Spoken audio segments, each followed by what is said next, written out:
Genesis chapter 1.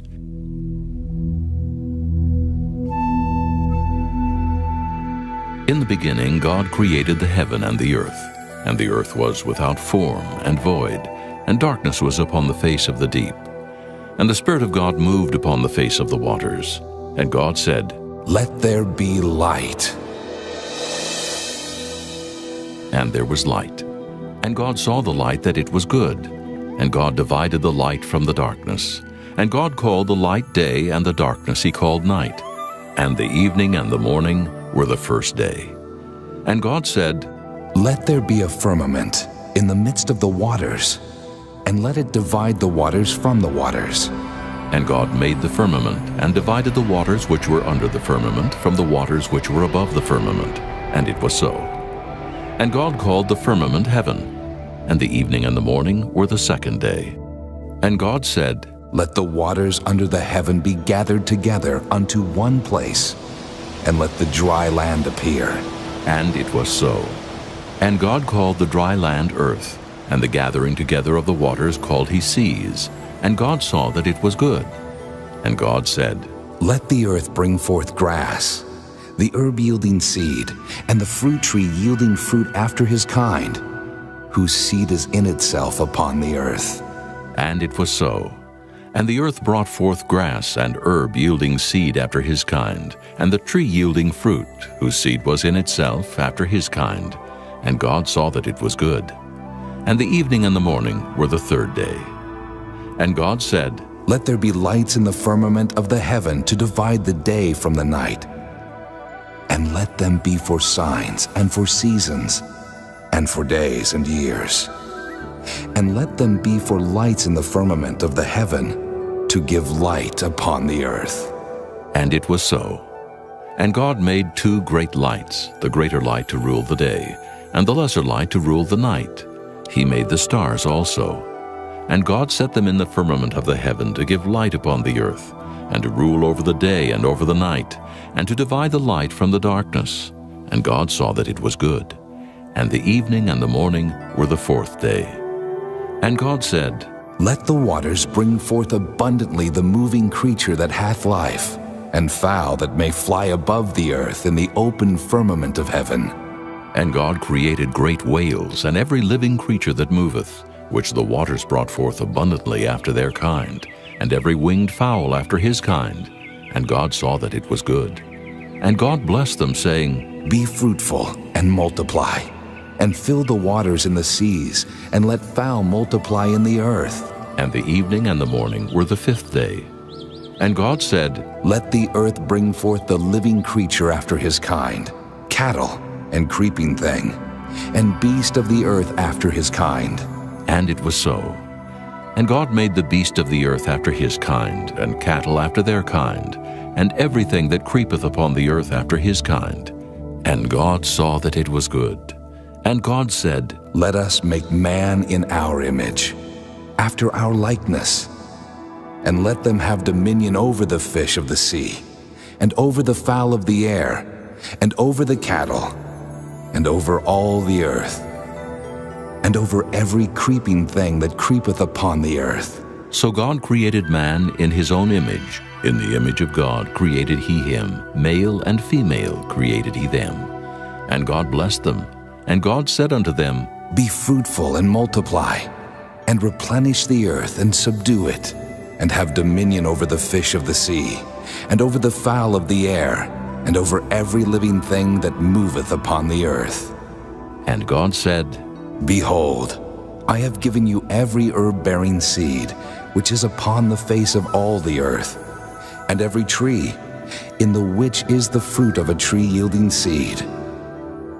To you it shall be for meat, and to every beast of the earth, and to every fowl of the air, and to everything that creepeth upon the earth, wherein there is life. I have given every green herb for meat." And it was so. And God saw everything that he had made, and behold, it was very good. And the evening and the morning were the sixth day. Chapter 2. Thus the heavens and the earth were finished, and all the host of them. And on the seventh day God ended his work which he had made, and he rested on the seventh day from all his work which he had made.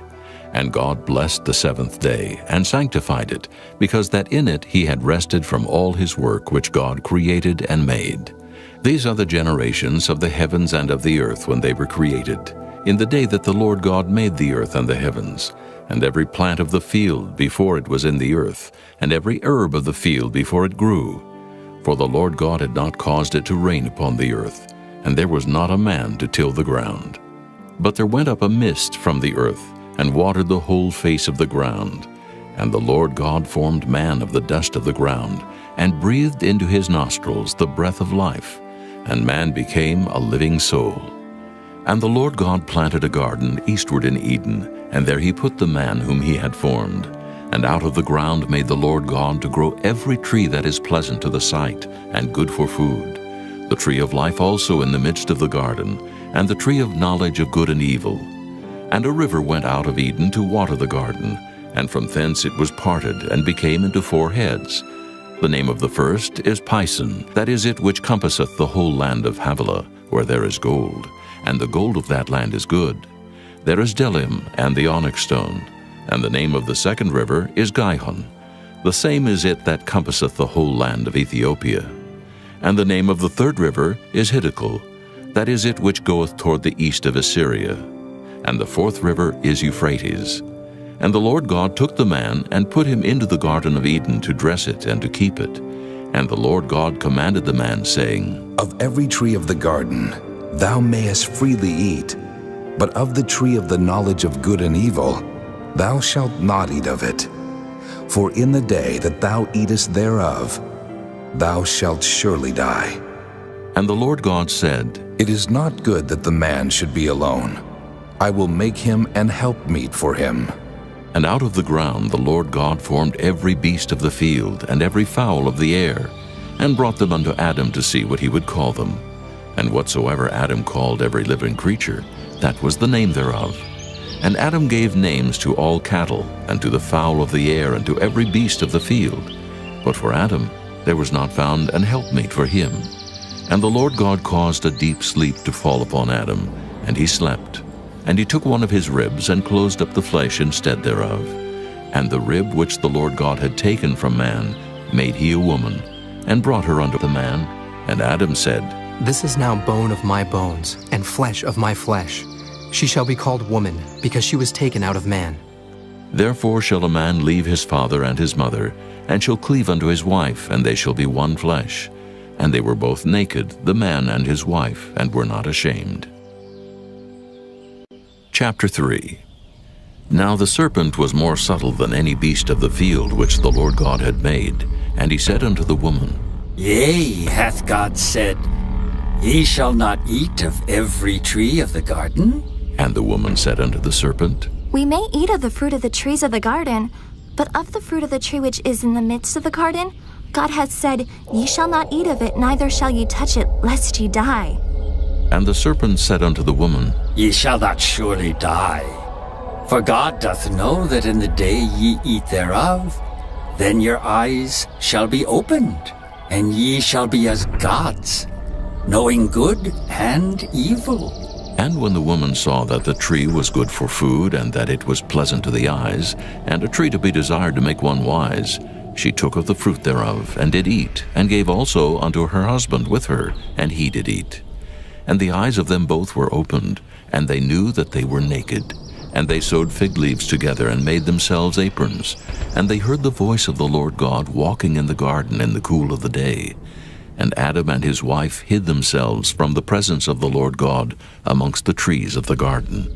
And the Lord God called unto Adam, and said unto him, Where art thou? And he said, I heard thy voice in the garden, and I was afraid, because I was naked, and I hid myself. And he said, Who told thee that thou wast naked? Hast thou eaten of the tree whereof I commanded thee that thou shouldest not eat? And the man said, The woman whom thou gavest to be with me, she gave me of the tree, and I did eat. And the Lord God said unto the woman, What is this that thou hast done? And the woman said, The serpent beguiled me, and I did eat. And the Lord God said unto the serpent, Because thou hast done this, thou art cursed above all cattle, and above every beast of the field. Upon thy belly shalt thou go, and dust shalt thou eat all the days of thy life. And I will put enmity between thee and the woman, and between thy seed and her seed. It shall bruise thy head, and thou shalt bruise his heel. Unto the woman he said, I will greatly multiply thy sorrow and thy conception. In sorrow thou shalt bring forth children, and thy desire shall be to thy husband, and he shall rule over thee. And unto Adam he said, Because thou hast hearkened unto the voice of thy wife, and hast eaten of the tree of which I commanded thee, saying, Thou shalt not eat of it.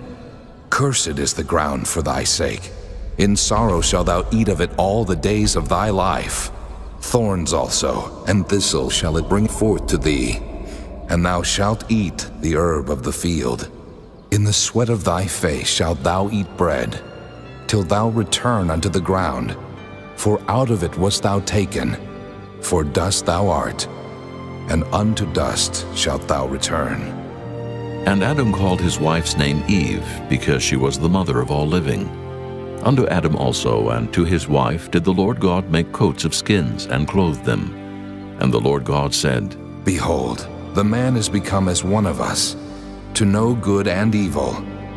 And now, lest he put forth his hand, and take also of the tree of life, and eat, and live forever.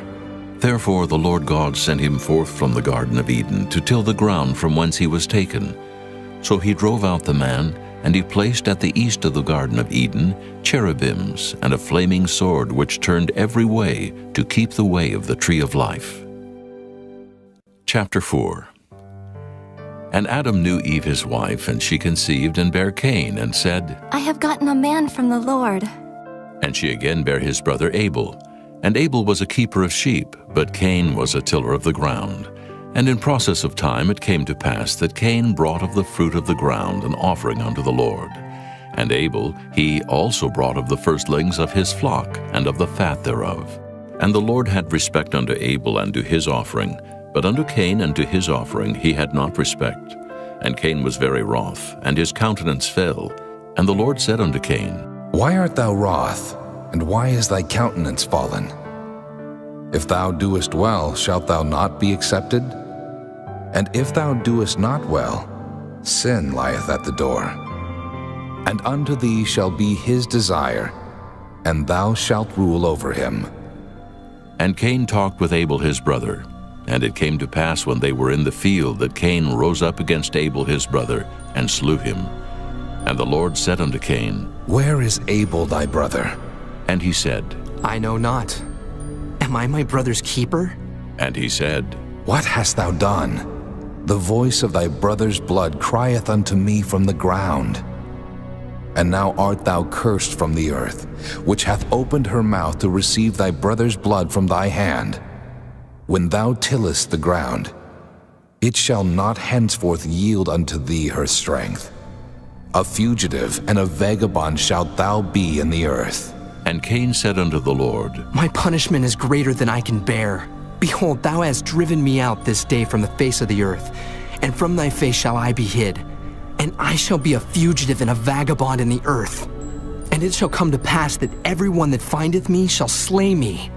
And the Lord said unto him, Therefore, whosoever slayeth Cain, vengeance shall be taken on him sevenfold.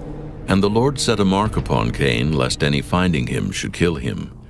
And Cain went out from the presence of the Lord, and dwelt in the land of Nod, on the east of Eden. And Cain knew his wife, and she conceived and bare Enoch. And he builded a city, and called the name of the city after the name of his son Enoch. And unto Enoch was born Irad. And Irad begat Mehujael. And Mehujael begat Methusael. And Methusael begat Lamech. And Lamech took unto him 2 wives. The name of the one was Ada, and the name of the other was Zillah. And Ada bare Jabal. He was the father of such as dwell in tents, and of such as have cattle. And his brother's name was Jubal. He was the father of all such as handle the harp and organ. And Zillah, she also bare Tubal-Cain, an instructor of every artificer in brass and iron. And the sister of Tubal-Cain was Naamah. And Lamech said unto his wives, Ada and Zillah, hear my voice, ye wives of Lamech. Hearken unto my speech. For I have slain a man to my wounding, and a young man to my hurt. If Cain shall be avenged sevenfold, truly Lamech 70 and sevenfold. And Adam knew his wife again, and she bare a son, and called his name Seth. For God, Said she, hath appointed me another seed instead of Abel, whom Cain slew. and to Seth, to him also there was born a son, and he called his name Enos. Then began men to call upon the name of the Lord. Chapter 5. This is the book of the generations of Adam. In the day that God created man, in the likeness of God made he him. Male and female created he them, and blessed them, and called their name Adam in the day when they were created. And Adam lived 130 years, and begat a son in his own likeness after his image, and called his name Seth. And the days of Adam, after he had begotten Seth, were 800 years, and he begat sons and daughters. And all the days that Adam lived were 930 years, and he died. And Seth lived 105 years, and begat Enos. And Seth lived after he begat Enos 807 years, and begat sons and daughters. And all the days of Seth were 912 years, and he died.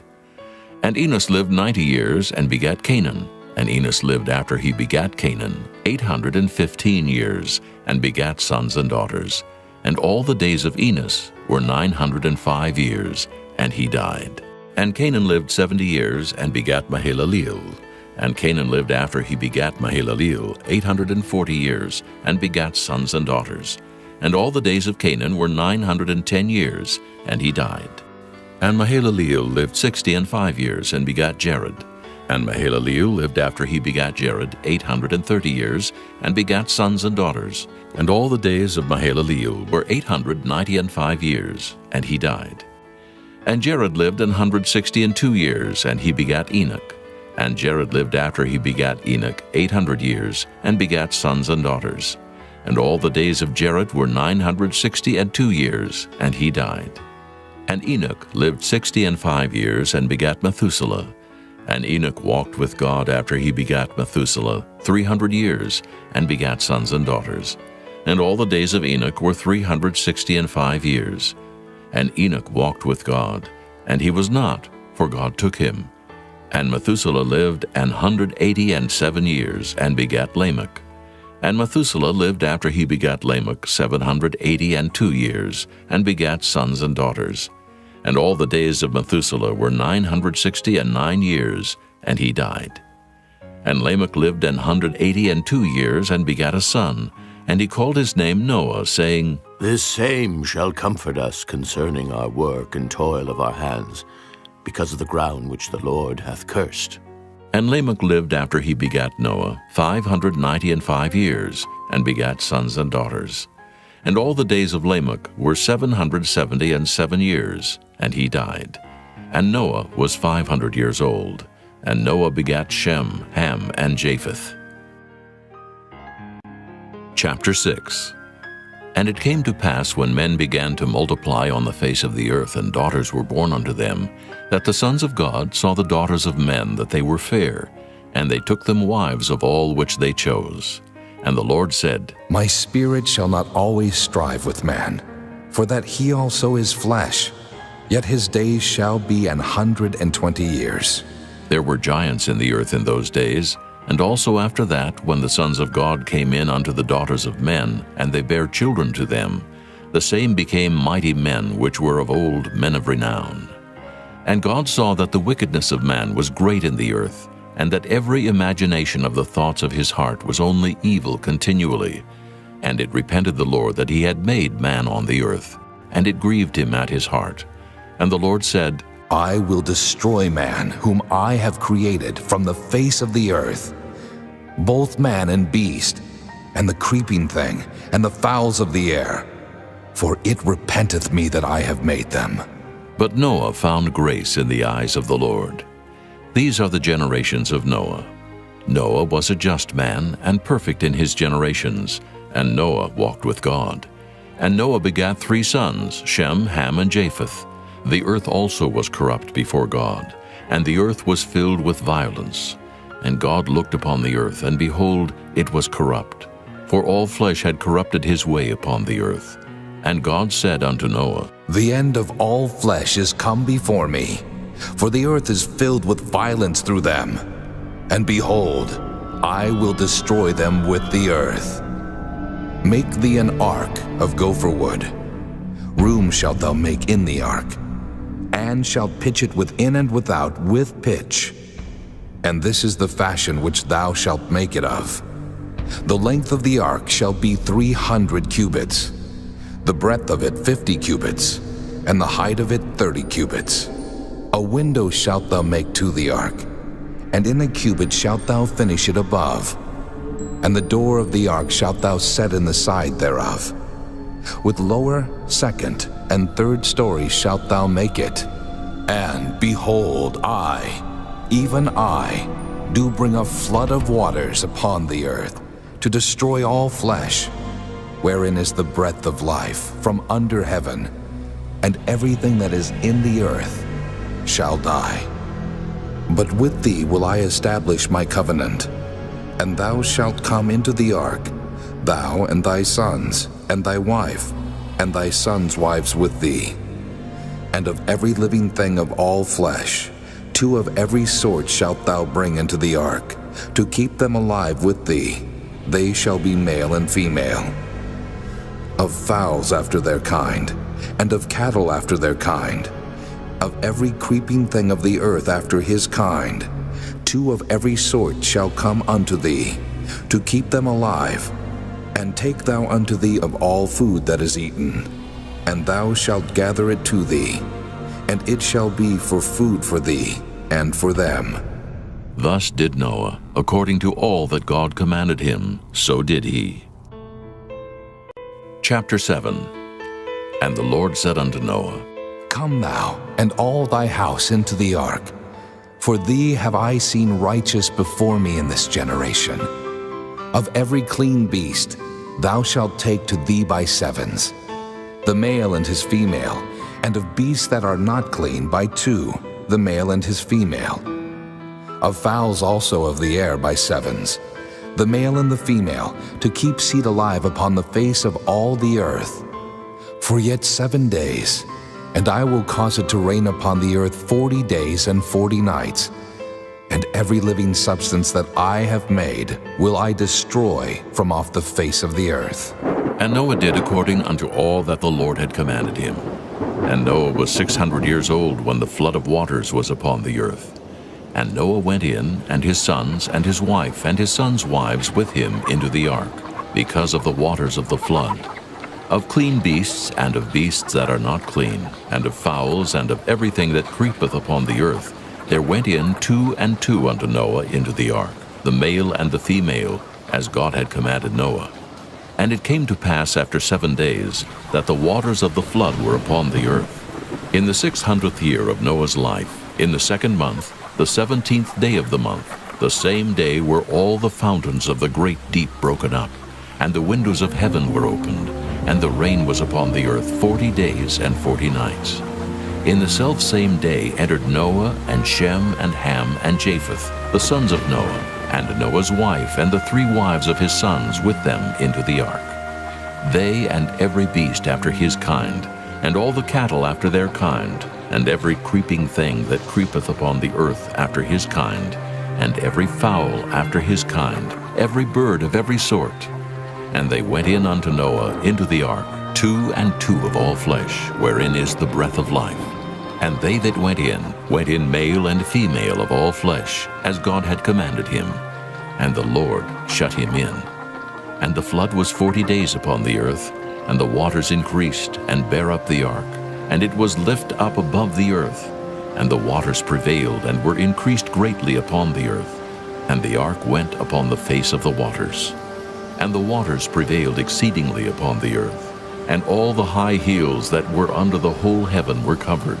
15 cubits upward did the waters prevail, and the mountains were covered. And all flesh died that moved upon the earth, both of fowl, and of cattle, and of beast, and of every creeping thing that creepeth upon the earth. and every man. All in whose nostrils was the breath of life, of all that was in the dry land, died. And every living substance was destroyed, which was upon the face of the ground, both man and cattle and the creeping things, and the fowl of the heaven, and they were destroyed from the earth. And Noah only remained alive, and they that were with him in the ark. And the waters prevailed upon the earth 150 days. Chapter 8. And God remembered Noah, and every living thing, and all the cattle that was with him in the ark. And God made a wind to pass over the earth, and the waters assuaged. The fountains also of the deep and the windows of heaven were stopped, and the rain from heaven was restrained. And the waters returned from off the earth continually. And after the end of the 150 days, the waters were abated. And the ark rested in the 7th month, on the 17th day of the month, upon the mountains of Ararat. And the waters decreased continually until the 10th month. In the 10th month, on the 1st day of the month, were the tops of the mountains seen. And it came to pass at the end of 40 days, that Noah opened the window of the ark which he had made. And he sent forth a raven, which went forth to and fro until the waters were dried up from off the earth. Also he sent forth a dove from him to see if the waters were abated from off the face of the ground. But the dove found no rest for the sole of her foot, and she returned unto him into the ark, for the waters were on the face of the whole earth. Then he put forth his hand and took her, and pulled her in unto him into the ark. And he stayed yet other 7 days. And again he sent forth the dove out of the ark. And the dove came into him in the evening, and lo, in her mouth was an olive leaf plucked off. So Noah knew that the waters were abated from off the earth. And he stayed yet other 7 days, and sent forth the dove, which returned not again unto him any more. And it came to pass in the 601st year, in the 1st month, the 1st day of the month, the waters were dried up from off the earth. And Noah removed the covering of the ark, and looked, and behold, the face of the ground was dry. And in the 2nd month, on the 7th and 20th day of the month, was the earth dried. And God spake unto Noah, saying, Go forth of the ark, thou and thy wife, and thy sons wives with thee. Bring forth with thee every living thing that is with thee, of all flesh, both of fowl and of cattle, and of every creeping thing that creepeth upon the earth, that they may breed abundantly in the earth, and be fruitful, and multiply upon the earth. And Noah went forth, and his sons, and his wife, and his sons' wives with him. Every beast, every creeping thing, and every fowl, and whatsoever creepeth upon the earth after their kinds, went forth out of the ark. And Noah builded an altar unto the Lord, and took of every clean beast, and of every clean fowl, and offered burnt offerings on the altar. And the Lord smelled a sweet savor, and the Lord said in his heart, I will not again curse the ground any more for man's sake. For the imagination of man's heart is evil from his youth. Neither will I again smite any more every living thing as I have done. While the earth remaineth, seed time and harvest, and cold and heat, and summer and winter, and day and night shall not cease. Chapter 9. And God blessed Noah and his sons, and said unto them, Be fruitful and multiply, and replenish the earth. And the fear of you and the dread of you shall be upon every beast of the earth, and upon every fowl of the air, upon all that moveth upon the earth, and upon all the fishes of the sea. Into your hand are they delivered. Every moving thing that liveth shall be meat for you.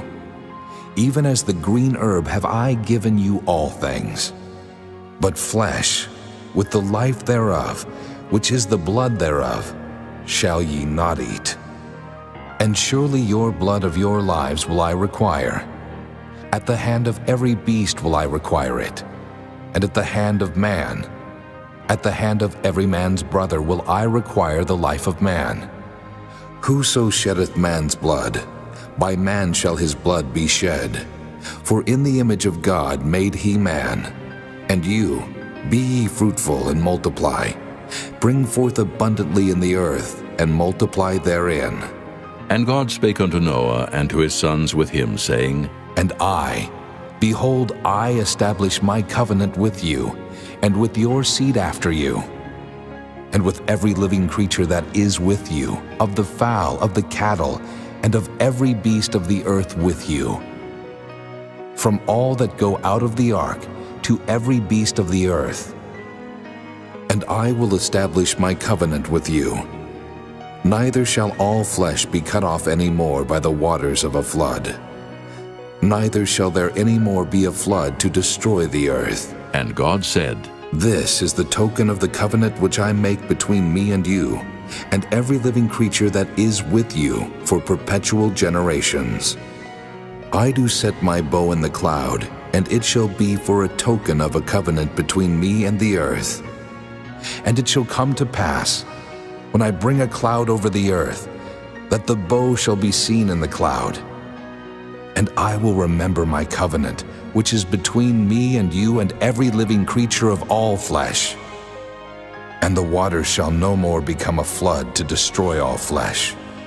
And the bow shall be in the cloud, and I will look upon it, that I may remember the everlasting covenant between God and every living creature of all flesh that is upon the earth. And God said unto Noah, This is the token of the covenant, which I have established between me and all flesh that is upon the earth. And the sons of Noah that went forth of the ark were Shem, and Ham, and Japheth. And Ham is the father of Canaan. These are the three sons of Noah, and of them was the whole earth overspread. And Noah began to be an husbandman, and he planted a vineyard. And he drank of the wine and was drunken, and he was uncovered within his tent. And Ham, the father of Canaan, saw the nakedness of his father, and told his two brethren without. And Shem and Japheth took a garment, and laid it upon both their shoulders, and went backward, and covered the nakedness of their father. And their faces were backward, and they saw not their father's nakedness. And Noah awoke from his wine, and knew what his younger son had done unto him. And he said, Cursed be Canaan, a servant of servants shall he be unto his brethren. And he said, Blessed be the Lord God of Shem, and Canaan shall be his servant. God shall enlarge Japheth, and he shall dwell in the tents of Shem, and Canaan shall be his servant. And Noah lived after the flood 350 years. And all the days of Noah were 950 years, and he died. Chapter 10. Now these are the generations of the sons of Noah, Shem, Ham, and Japheth. And unto them were sons born after the flood. The sons of Japheth, Gomer, and Magog, and Madai, and Javan, and Tubal, and Meshech, and Tyrus. And the sons of Gomer, Ashkenaz, and Riphath, and Togarmah. And the sons of Javan, Elisha, and Tarshish, Kittim, and Dodanim. By these were the isles of the Gentiles divided in their lands, every one after his tongue, after their families in their nations. And the sons of Ham, Cush, and Mizraim, and Phut, and Canaan. And the sons of Cush, Seba, and Havilah, and Sabta, and Reumah, and Sabteka. And the sons of Reumah, Sheba, and Dedan. And Cush begat Nimrod. He began to be a mighty one in the earth. He was a mighty hunter before the Lord. Wherefore it is said, even as Nimrod the mighty hunter before the Lord. And the beginning of his kingdom was Babel, and Evrik, and Akkad, and Calneh in the land of Shinar. Out of that land went forth Ashur, and builded Nineveh, and the city Rehoboth, and Calah, and Resen between Nineveh and Calah. The same is a great city. And Mizraim begat Ludim, and Anamim, and Lehabim, and Naphtahim, and Pathrusim, and Cashlehim, out of whom came Philistim, and Caphtorim. And Canaan begat Sidon his firstborn, and Heth, and the Jebusite, and the Amorite, and the Girgasite, and the Hivite, and the Archite, and the Sinite, and the Arvadite, and the Zemarite, and the Hamathite. And afterward were the families of the Canaanites spread abroad. And the border of the Canaanites was from Sidon, as thou comest to Gerar unto Gaza, as thou goest unto Sodom, and Gomorrah, and Admah, and Zeboim, even unto Lasha. These are the sons of Ham after their families, after their tongues, in their countries, and in their nations. Unto Shem also, the father of all the children of Eber, the brother of Japheth the elder, even to him were children born. The children of Shem, Elam, and Asher, and Arphaxad, and Lud, and Aram.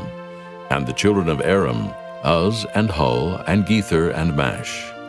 And Arphaxad begat Salah, and Salah begat Eber.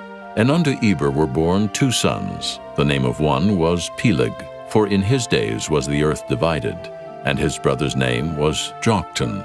And Joktan begat Almodad, and Sheleph, and Hazarmaveth, and Jerah, and Hadoram, and Uzal, and Diklah, and Obal, and Abimael, and Sheba, and Ophir, and Havilah, and Jobab. All these were the sons of Joktan, and their dwelling was from Mesha, as thou goest unto Sephir, a mount of the east. These are the sons of Shem, after their families, after their tongues, in their lands, after their nations. These are the families of the sons of Noah, after their generations, in their nations, and by these were the nations divided in the earth after the flood. Chapter 11. And the whole earth was of one language and of one speech. And it came to pass, as they journeyed from the east, that they found a plain in the land of Shinar, and they dwelt there. And they said one to another, Go to, let us make brick and burn them thoroughly. And they had brick for stone, and slime had they for mortar. And they said, Go to, let us build a city and a tower, whose top may reach unto heaven, and let us make us a name, lest we be scattered abroad upon the face of the whole earth. And the Lord came down to see the city and the tower which the children of men builded. And the Lord said, Behold, the people is one, and they have all one language, and this they begin to do, and now nothing will be restrained from them which they have imagined to do. Go to, let us go down and there confound their language, that they may not understand one another's speech. So the Lord scattered them abroad from thence upon the face of all the earth, and they left off to build the city. Therefore is the name of it called Babel, because the Lord did there confound the language of all the earth, and from thence did the Lord scatter them abroad upon the face of all the earth. These are the generations of Shem. Shem was 100 years old, and begat Arphaxad 2 years after the flood. And Shem lived after he begat Arphaxad 500 years, and begat sons and daughters. And Arphaxad lived 35 years, and begat Salah. And Arphaxad lived after he begat Salah 403 years, and begat sons and daughters. And Salah lived 30 years, and begat Eber. And Salah lived after he begat Eber 403 years, and begat sons and daughters. And Eber lived 34 years, and begat Peleg. And Eber lived after he begat Peleg 430 years, and begat sons and daughters. And Peleg lived 30 years, and begat Reu. And Peleg lived after he begat Reu 209 years, and begat sons and daughters. And Reu lived 32 years, and begat Serug. And Reu lived after he begat Serug 207 years, and begat sons and daughters. And Serug lived 30 years, and begat Nahor. And Serug lived after he begat Nahor 200 years, and begat sons and daughters. And Nahor lived 29 years, and begat Terah. And Nahor lived after he begat Terah 119 years, and begat sons and daughters. And Terah lived 70 years, and begat Abram, Nahor, and Haran. Now these are the generations of Terah. Terah begat Abram, Nahor, and Haran. And Haran begat Lot. And Haran died before his father Terah in the land of his nativity, in Ur of the Chaldees. And Abram and Nahor took them wives. The name of Abram's wife was Sarai, and the name of Nahor's wife, Milcah, the daughter of Haran, the father of Milcah, and the father of Iscah. But Sarai was barren, she had no child. And Terah took Abram his son, and Lot the son of Haran his son's son, and Sarai his daughter-in-law, his son Abram's wife. And they went forth with them from Ur of the Chaldees to go into the land of Canaan. And they came unto Haran, and dwelt there. And the days of Terah were 205 years, and Terah died in Haran. Chapter 12.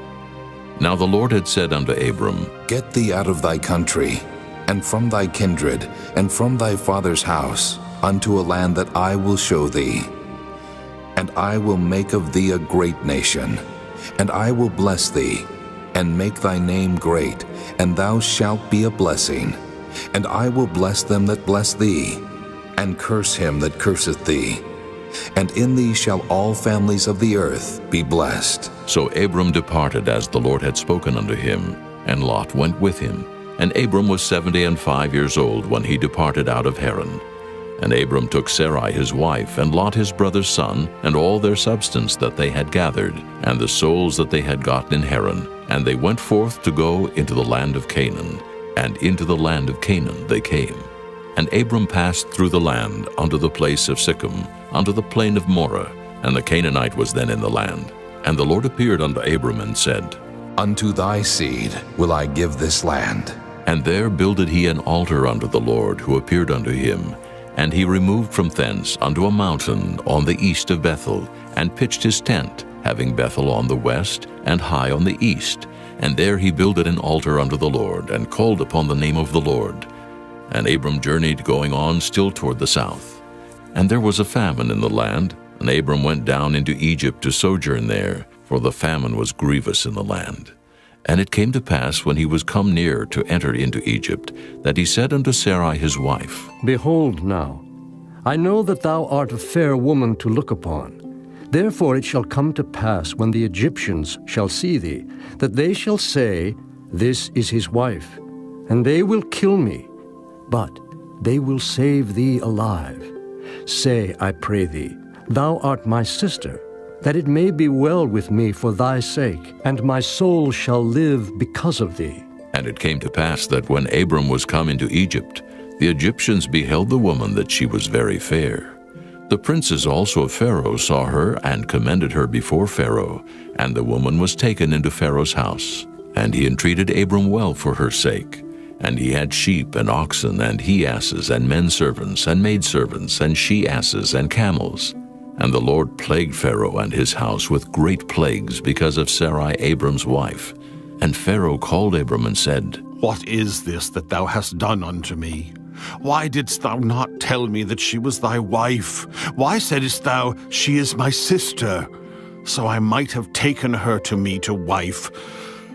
Now, therefore, behold thy wife, take her, and go thy way. And Pharaoh commanded his men concerning him, and they sent him away, and his wife, and all that he had. Chapter 13. And Abram went up out of Egypt, he and his wife, and all that he had, and Lot with him, into the south. And Abram was very rich in cattle, in silver, and in gold. And he went on his journeys from the south even to Bethel, unto the place where his tent had been at the beginning, between Bethel and Hai, unto the place of the altar which he had made there at the first. And there Abram called on the name of the Lord. And Lot also, which went with Abram, had flocks and herds and tents. And the land was not able to bear them, that they might dwell together, for their substance was great, so that they could not dwell together. And there was a strife between the herdmen of Abram's cattle and the herdmen of Lot's cattle. And the Canaanite and the Perizzite dwelled then in the land. And Abram said unto Lot, Let there be no strife, I pray thee, between me and thee, and between my herdmen and thy herdmen, for we be brethren. Is not the whole land before thee? Separate thyself, I pray thee, from me.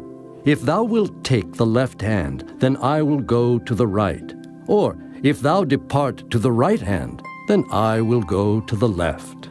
And Lot lifted up his eyes, and beheld all the plain of Jordan, that it was well watered everywhere, before the Lord destroyed Sodom and Gomorrah, even as the garden of the Lord, like the land of Egypt, as thou comest unto Zoar. Then Lot chose him all the plain of Jordan, and Lot journeyed east, and they separated themselves the one from the other.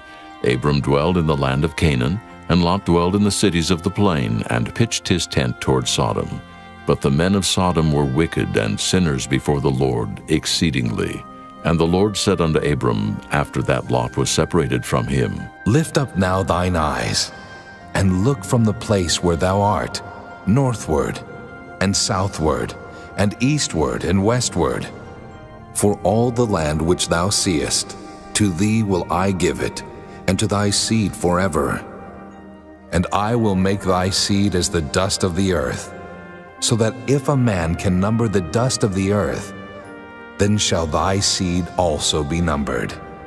Arise, walk through the land in the length of it, and in the breadth of it, for I will give it unto thee. Then Abram removed his tent, and came and dwelt in the plain of Mamre, which is in Hebron, and built there an altar unto the Lord. Chapter 14. And it came to pass in the days of Amraphel, king of Shinar, Arioch, king of Elasar, Chedorlaomer, king of Elam, and Tidal, king of nations, that these made war with Bera, king of Sodom, and with Birsha, king of Gomorrah, Shinab, king of Admah, and Shemeber, king of Zeboim, and the king of Bela, which is Zoar. All these were joined together in the vale of Siddim, which is the Salt Sea. 12 years they served Chedorlaomer, and in the 13th year they rebelled. And in the 14th year came Chedorlaomer and the kings that were with him, and smote the Rephaims in Ashtaroth Karnaim, and the Zuzims in Ham, and the Emims in Sheva-Kiriathaim, and the Horites in their Mount Seir, unto El-Paran, which is by the wilderness. And they returned and came to En-Mishpat, which is Kadesh, and smote all the country of the Amalekites, and also the Amorites that dwell in Hazazon-Tamar. And there went out the king of Sodom, and the king of Gomorrah, and the king of Admah, and the king of Zeboim, and the king of Bela, the same is Zoar. And they joined battle with them in the vale of Siddim, with Chedorlaomer the king of Elam, and with Tidal king of nations, and Amraphel king of Shinar, and Arioch king of Elasar, 4 kings with 5. And the vale of Siddim was full of slime pits, and the kings of Sodom and Gomorrah fled, and fell there, and they that remained fled to the mountain. And they took all the goods of Sodom and Gomorrah, and all their victuals, and went their way. And they took Lot, Abram's brother's son, who dwelt in Sodom, and his goods, and departed. And there came one that had escaped, and told Abram the Hebrew, for he dwelt in the plain of Mamre the Amorite, brother of Eshcol, and brother of Aner. And these were confederate with Abram. And when Abram heard that his brother was taken captive, he armed his trained servants, born in his own house, 318, and pursued them unto Dan. And he divided himself against them, he and his servants by night, and smote them, and pursued them unto Hobah, which is on the left hand of Damascus. And he brought back all the goods, and also brought again his brother Lot, and his goods, and the women also, and the people. And the king of Sodom went out to meet him after his return from the slaughter of Chedorlaomer, and of the kings that were with him at the valley of Sheva, which is the king's dale. And Melchizedek, king of Salem, brought forth bread and wine, and he was the priest of the Most High God. And he blessed him, and said, Blessed be Abram, of the Most High God, possessor of heaven and earth, and blessed be the Most High God, which hath delivered thine enemies into thy hand. And he gave him tithes of all. And the king of Sodom said unto Abram, Give me the persons, and take the goods to thyself. And Abram said to the king of Sodom, I have lift up mine hand unto the Lord, the Most High God, the possessor of heaven and earth, that I will not take from a thread even to a shoe latchet, and that I will not take anything that is thine, lest thou shouldest say, I have made Abram rich.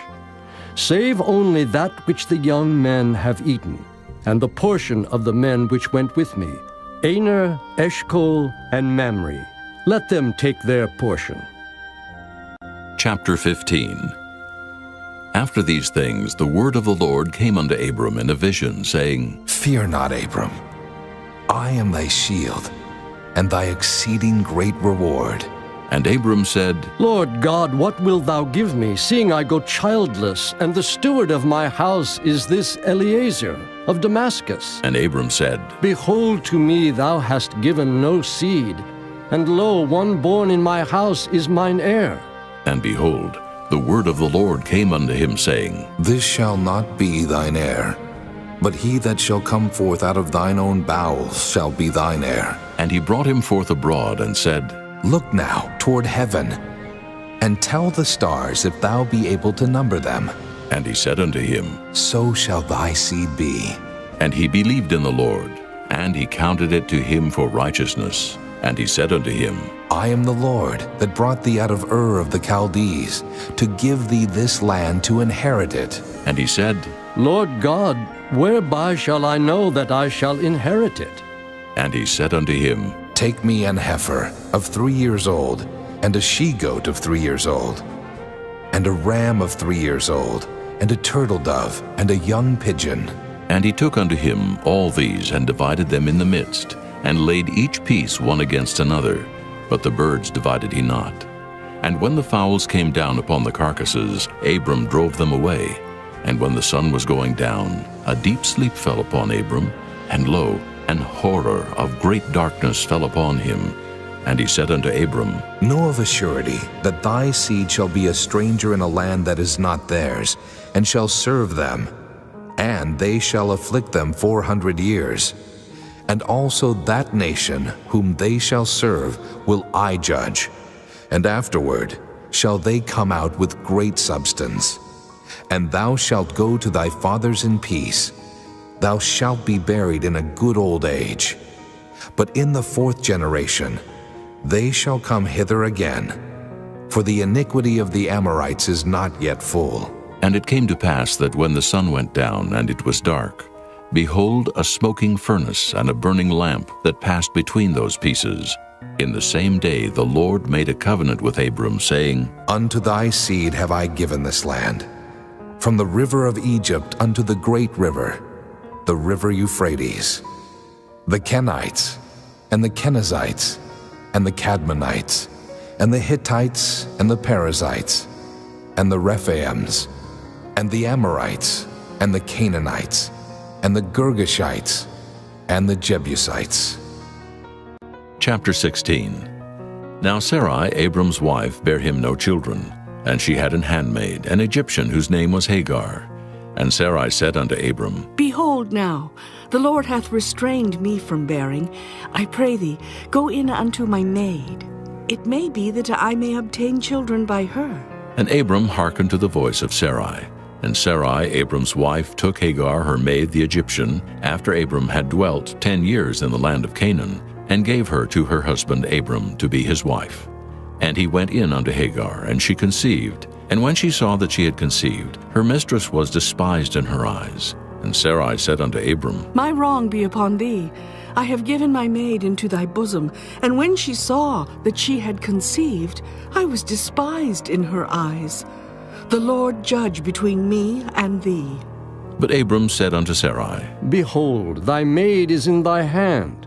Do to her as it pleaseth thee. And when Sarai dealt hardly with her, she fled from her face. And the angel of the Lord found her by a fountain of water in the wilderness, by the fountain in the way to Shur. And he said, Hagar, Sarai's maid, whence camest thou? And whither wilt thou go? And she said, I flee from the face of my mistress Sarai. And the angel of the Lord said unto her, Return to thy mistress, and submit thyself under her hands. And the angel of the Lord said unto her, I will multiply thy seed exceedingly, that it shall not be numbered for multitude. And the angel of the Lord said unto her, Behold, thou art with child, and shalt bear a son, and shalt call his name Ishmael, because the Lord hath heard thy affliction. And he will be a wild man, his hand will be against every man, and every man's hand against him, and he shall dwell in the presence of all his brethren. And she called the name of the Lord that spake unto her, Thou God seest me. For she said, Have I also here looked after him that seeth me? Wherefore the well was called Beer-lahai-roi. Behold, it is between Kadesh and Bered. And Hagar bare Abram a son, and Abram called his son's name, which Hagar bare, Ishmael. And Abram was 86 years old when Hagar bare Ishmael to Abram. Chapter 17.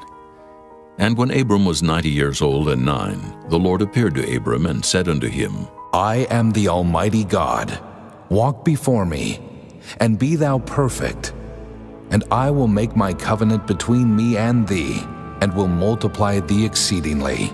And Abram fell on his face, and God talked with him, saying, As for me, behold, my covenant is with thee, and thou shalt be a father of many nations. Neither shall thy name any more be called Abram, but thy name shall be Abraham, for a father of many nations have I made thee. And I will make thee exceeding fruitful, and I will make nations of thee, and kings shall come out of thee. And I will establish my covenant between me and thee, and thy seed after thee and their generations, for an everlasting covenant, to be a God unto thee, and to thy seed after thee. And I will give unto thee, and to thy seed after thee, the land wherein thou art a stranger, all the land of Canaan, for an everlasting possession, and I will be their God. And God said unto Abraham, Thou shalt keep my covenant therefore, thou and thy seed after thee in their generations. This is my covenant which ye shall keep between me and you and thy seed after thee. Every man-child among you shall be circumcised, and ye shall circumcise the flesh of your foreskin, and it shall be a token of the covenant betwixt me and you. And he that is 8 days old shall be circumcised among you, every man-child in your generations. He that is born in the house, or bought with money of any stranger, which is not of thy seed. He that is born in thy house, and he that is bought with thy money, must needs be circumcised. And my covenant shall be in your flesh for an everlasting covenant. And the uncircumcised man-child, whose flesh of his foreskin is not circumcised, that soul shall be cut off from his people. He hath broken my covenant. And God said unto Abraham, As for Sarai thy wife, thou shalt not call her name Sarai, but Sarah shall her name be. And I will bless her, and give thee a son also of her. Yea, I will bless her, and she shall be a mother of nations. Kings of people shall be of her. Then Abraham fell upon his face and laughed, and said in his heart, Shall a child be born unto him that is 100 years old? And shall Sarah that is 90 years old bear? And Abraham said unto God, Oh, that Ishmael might live before thee. And God said, Sarah thy wife shall bear thee a son indeed, and thou shalt call his name Isaac. And I will establish my covenant with him for an everlasting covenant, and with his seed after him. And as for Ishmael, I have heard thee. Behold, I have blessed him, and will make him fruitful, and will multiply him exceedingly.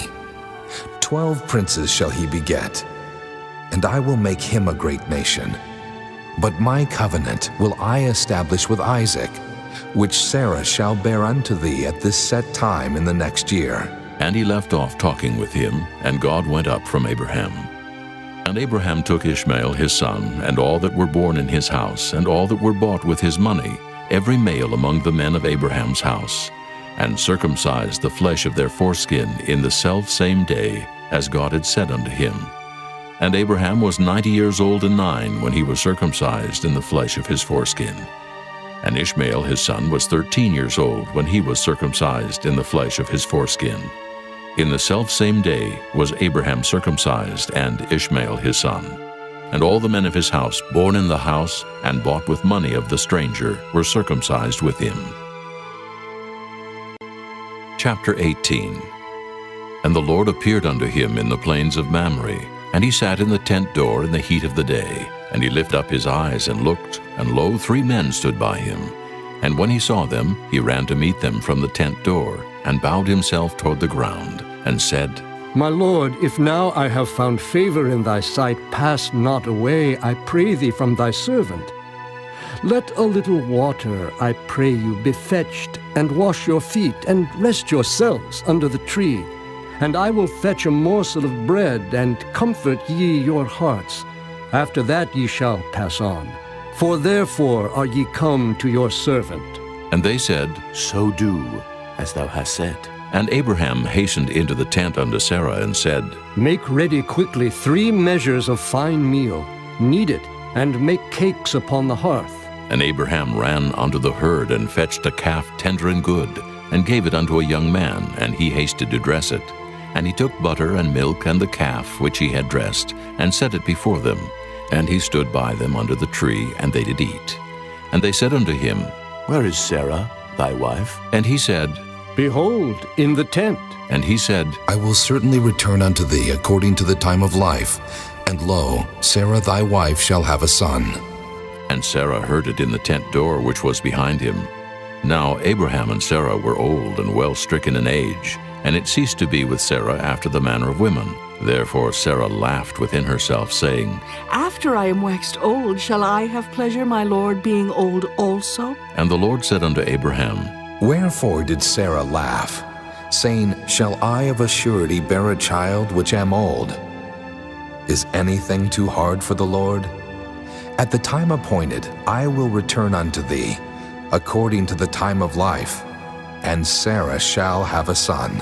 Then Sarah denied, saying, I laughed not. For she was afraid. And he said, Nay, but thou didst laugh. And the men rose up from thence and looked toward Sodom, and Abraham went with them to bring them on the way. And the Lord said, Shall I hide from Abraham that thing which I do? Seeing that Abraham shall surely become a great and mighty nation, and all the nations of the earth shall be blessed in him? For I know him, that he will command his children and his household after him, and they shall keep the way of the Lord, to do justice and judgment, that the Lord may bring upon Abraham that which he hath spoken of him. And the Lord said, Because the cry of Sodom and Gomorrah is great, and because their sin is very grievous, I will go down now and see whether they have done altogether according to the cry of it, which is come unto me, and if not, I will know. And the men turned their faces from thence, and went toward Sodom. But Abraham stood yet before the Lord, and Abraham drew near and said, Wilt thou also destroy the righteous with the wicked? Peradventure there be 50 righteous within the city. Wilt thou also destroy and not spare the place for the 50 righteous that are therein? That be far from thee to do after this manner, to slay the righteous with the wicked, and that the righteous should be as the wicked that be far from thee. Shall not the judge of all the earth do right? And the Lord said, If I find in Sodom 50 righteous within the city, then I will spare all the place for their sakes. And Abraham answered and said, Behold now, I have taken upon me to speak unto the Lord, which am but dust and ashes. Peradventure there shall lack 5 of the 50 righteous. Wilt thou destroy all the city for lack of 5? And he said, If I find there 40 and 5, I will not destroy it. And he spake unto him yet again, and said, Peradventure there shall be 40 found there. And he said, I will not do it for 40's sake. And he said unto him, O let not the Lord be angry, and I will speak. Peradventure there shall 30 be found there. And he said, I will not do it if I find 30 there. And he said, Behold now, I have taken upon me to speak unto the Lord. Peradventure there shall be 20 found there. And he said, I will not destroy it for 20's sake. And he said, O let not the Lord be angry, and I will speak yet but this once. Peradventure 10 shall be found there. And he said, I will not destroy it for 10's sake. And the Lord went his way as soon as he had left communing with Abraham. And Abraham returned unto his place. Chapter 19. And there came 2 angels to Sodom at even, and Lot sat in the gate of Sodom. And Lot, seeing them, rose up to meet them, and he bowed himself with his face toward the ground. And he said, Behold now, my lords, turn in, I pray you, into your servant's house, and tarry all night, and wash your feet, and ye shall rise up early, and go on your ways. And they said, Nay, but we will abide in the street all night. And he pressed upon them greatly, and they turned in unto him, and entered into his house. And he made them a feast, and did bake unleavened bread, and they did eat. But before they lay down, the men of the city, even the men of Sodom, compassed the house round, both old and young, all the people from every quarter. And they called unto Lot, and said unto him, Where are the men which came into thee this night? Bring them out unto us, that we may know them. And Lot went out at the door unto them, and shut the door after him, and said, I pray you, brethren, do not so wickedly. Behold now, I have 2 daughters which have not known man. Let me, I pray you, bring them out unto you, and do ye to them as is good in your eyes.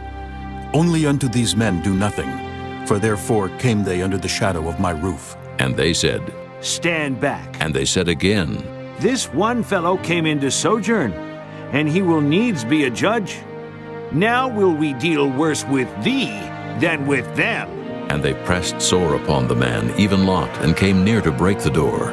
But the men put forth their hand, and pulled Lot into the house to them, and shut to the door. And they smote the men that were at the door of the house with blindness, both small and great, so that they weary themselves to find the door.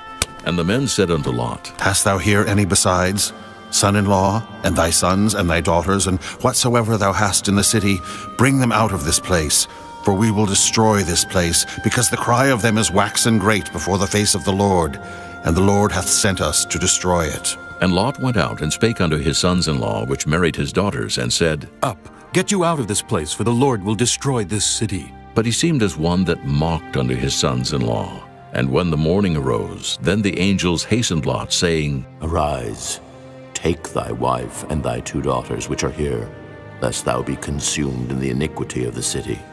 And while he lingered, the men laid hold upon his hand, and upon the hand of his wife, and upon the hand of his 2 daughters, the Lord being merciful unto him.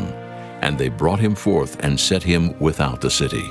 And it came to pass, when they had brought them forth abroad, that he said, Escape for thy life. Look not behind thee, neither stay thou in all the plain. Escape to the mountain, lest thou be consumed. And Lot said unto them, O not so, my lord. Behold now, thy servant hath found grace in thy sight, and thou hast magnified thy mercy, which thou hast showed unto me in saving my life. And I cannot escape to the mountain, lest some evil take me and I die. Behold now, this city is near to flee unto, and it is a little one. O let me escape thither. Is it not a little one? And my soul shall live. And he said unto him, See, I have accepted thee concerning this thing also, that I will not overthrow this city, for the which thou hast spoken. Haste thee, escape thither, for I cannot do anything till thou be come thither. Therefore the name of the city was called Zoar. The sun was risen upon the earth when Lot entered into Zoar. Then the Lord rained upon Sodom and upon Gomorrah brimstone and fire from the Lord out of heaven. And he overthrew those cities, and all the plain, and all the inhabitants of the cities, and that which grew upon the ground. But his wife looked back from behind him, and she became a pillar of salt. And Abraham gat up early in the morning to the place where he stood before the Lord. And he looked toward Sodom and Gomorrah, and toward all the land of the plain, and beheld, and lo, the smoke of the country went up as the smoke of a furnace. And it came to pass, when God destroyed the cities of the plain, that God remembered Abraham, and sent Lot out of the midst of the overthrow, when he overthrew the cities in the which Lot dwelt. And Lot went up out of Zoar, and dwelt in the mountain, and his 2 daughters with him, for he feared to dwell in Zoar.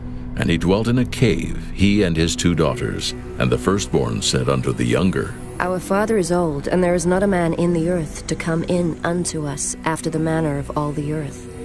Come, let us make our father drink wine, and we will lie with him, that we may preserve seed of our father. And they made their father drink wine that night. And the firstborn went in and lay with her father, and he perceived not when she lay down, nor when she arose. And it came to pass on the morrow, that the firstborn said unto the younger, Behold, I lay yesternight with my father. Let us make him drink wine this night also. And go thou in, and lie with him, that we may preserve seed of our father. And they made their father drink wine that night also. And the younger arose and lay with him, and he perceived not when she lay down, nor when she arose. Thus were both the daughters of Lot with child by their father. And the firstborn bare a son, and called his name Moab. The same is the father of the Moabites unto this day. And the younger she also bare a son, and called his name Ben-Ammi. The same is the father of the children of Ammon unto this day. Chapter 20. And Abraham journeyed from thence toward the south country, and dwelled between Kadesh and Shur, and sojourned in Gerar. And Abraham said of Sarah his wife, She is my sister. And Abimelech king of Gerar sent and took Sarah. But God came to Abimelech in a dream by night, and said to him, Behold, thou art but a dead man, for the woman which thou hast taken, for she is a man's wife. But Abimelech had not come near her, and he said, Lord, wilt thou slay also a righteous nation? Said he not unto me, She is my sister? And she, even she herself, said, He is my brother. In the integrity of my heart and innocency of my hands have I done this. And God said unto him in a dream, Yea, I know that thou didst this in the integrity of thy heart, for I also withheld thee from sinning against me. Therefore suffered I thee not to touch her. Now therefore restore the man his wife, for he is a prophet, and he shall pray for thee, and thou shalt live. And if thou restore her not, know thou that thou shalt surely die, thou and all that are thine. Therefore Abimelech rose early in the morning and called all his servants and told all these things in their ears, and the men were sore afraid. Then Abimelech called Abraham and said unto him, What hast thou done unto us? And what have I offended thee, that thou hast brought on me and on my kingdom a great sin? Thou hast done deeds unto me that ought not to be done. And Abimelech said unto Abraham, What sawest thou that thou hast done this thing? And Abraham said, Because I thought, surely the fear of God is not in this place, and they will slay me for my wife's sake. And yet indeed she is my sister. She is the daughter of my father, but not the daughter of my mother, and she became my wife. And it came to pass, when God caused me to wander from my father's house, that I said unto her, This is thy kindness which thou shalt show unto me.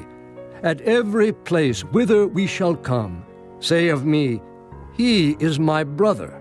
And Abimelech took sheep and oxen and men servants and women servants, and gave them unto Abraham, and restored him Sarah his wife. And Abimelech said, Behold, my land is before thee. Dwell where it pleaseth thee.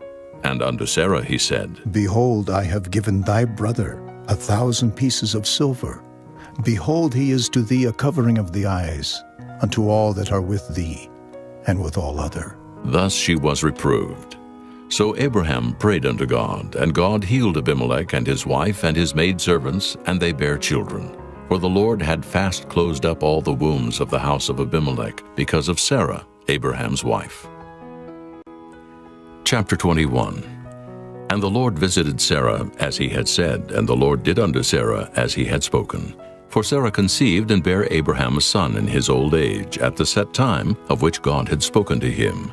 And Abraham called the name of his son that was born unto him, whom Sarah bare to him, Isaac. And Abraham circumcised his son Isaac, being 8 days old, as God had commanded him. And Abraham was 100 years old when his son Isaac was born unto him. And Sarah said, God hath made me to laugh, so that all that hear will laugh with me. And she said, Who would have said unto Abraham that Sarah should have given children suck? For I have borne him a son in his old age. And the child grew and was weaned, and Abraham made a great feast the same day that Isaac was weaned. And Sarah saw the son of Hagar the Egyptian, which she had borne unto Abraham, mocking. Wherefore she said unto Abraham, Cast out this bondwoman and her son, for the son of this bondwoman shall not be heir with my son, even with Isaac. And the thing was very grievous in Abraham's sight because of his son. And God said unto Abraham, Let it not be grievous in thy sight because of the lad, and because of thy bondwoman. In all that Sarah hath said unto thee, hearken unto her voice. For in Isaac shall thy seed be called, and also of the son of the bondwoman will I make a nation, because he is thy seed. And Abraham rose up early in the morning, and took bread and a bottle of water, and gave it unto Hagar, putting it on her shoulder and the child, and sent her away. And she departed and wandered in the wilderness of Beersheba, and the water was spent in the bottle. And she cast the child under one of the shrubs. And she went and sat her down over against him a good way off, as it were a bow shot. For she said, Let me not see the death of the child. And she sat over against him, and lifted up her voice and wept. And God heard the voice of the lad. And the angel of God called to Hagar out of heaven, and said unto her, What aileth thee, Hagar? Fear not, for God hath heard the voice of the lad where he is. Arise, lift up the lad, and hold him in thine hand, for I will make him a great nation. And God opened her eyes, and she saw a well of water, and she went and filled the bottle with water, and gave the lad drink. And God was with the lad, and he grew and dwelt in the wilderness, and became an archer. And he dwelt in the wilderness of Paran, and his mother took him a wife out of the land of Egypt.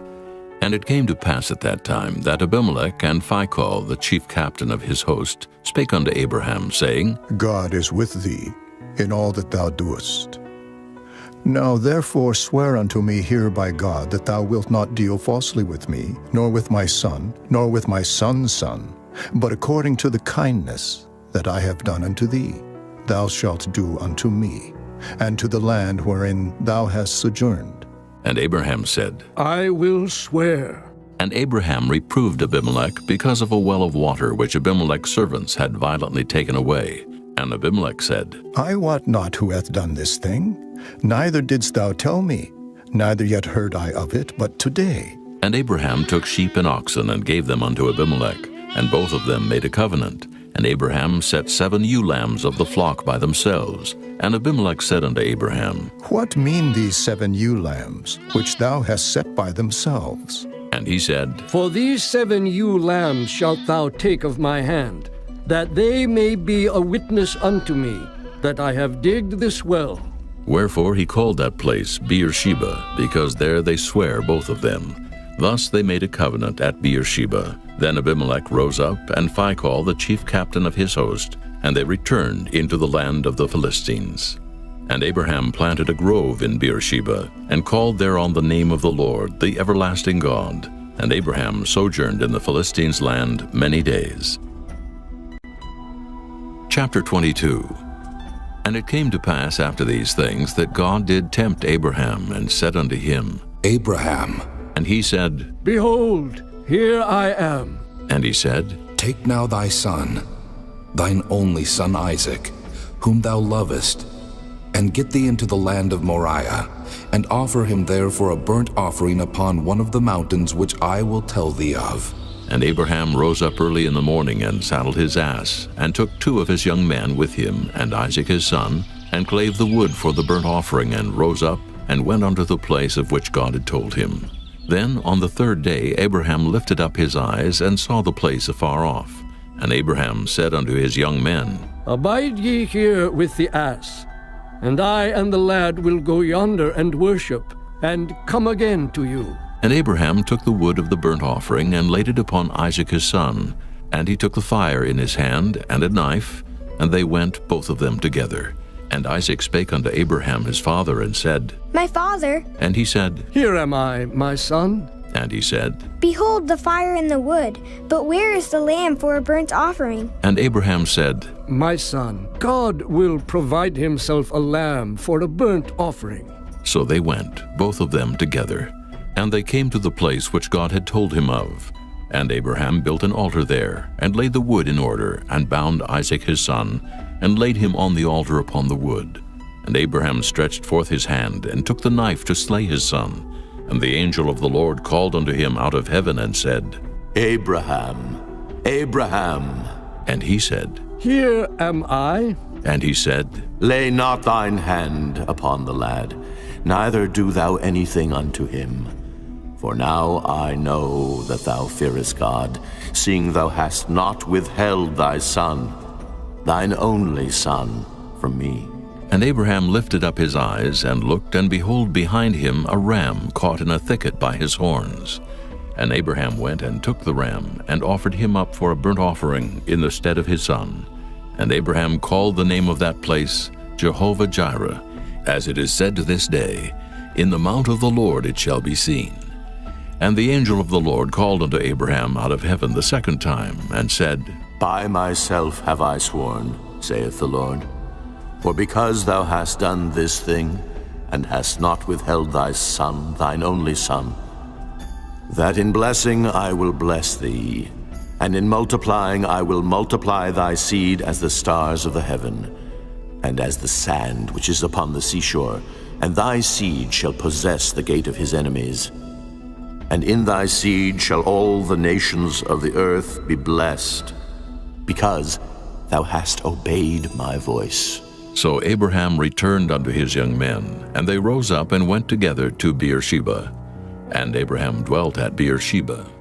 And it came to pass after these things, that it was told Abraham, saying, Behold, Milcah, she hath also borne children unto thy brother Nahor, Huz his firstborn, and Buz his brother, and Kemuel the father of Aram, and Kesed, and Hazo, and Pildash, and Jidlaph, and Bethuel. And Bethuel begat Rebekah. These 8 Milcah did bear to Nahor, Abraham's brother, and his concubine, whose name was Reumah, she bare also Tebah, and Gahem, and Thahash, and Maacah. Chapter 23. And Sarah was 127 years old. These were the years of the life of Sarah. And Sarah died in Kirjath-arba, the same as Hebron in the land of Canaan. And Abraham came to mourn for Sarah, and to weep for her. And Abraham stood up from before his dead, and spake unto the sons of Heth, saying, I am a stranger and a sojourner with you. Give me a possession of a burying place with you, that I may bury my dead out of my sight.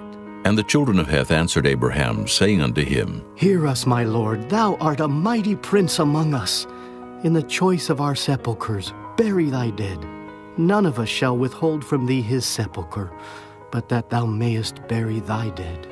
And Abraham stood up and bowed himself to the people of the land, even to the children of Heth, and he communed with them, saying, If it be your mind that I should bury my dead out of my sight, hear me, and entreat for me to Ephron, the son of Zohar, that he may give me the cave of Machpelah, which he hath, which is in the end of his field.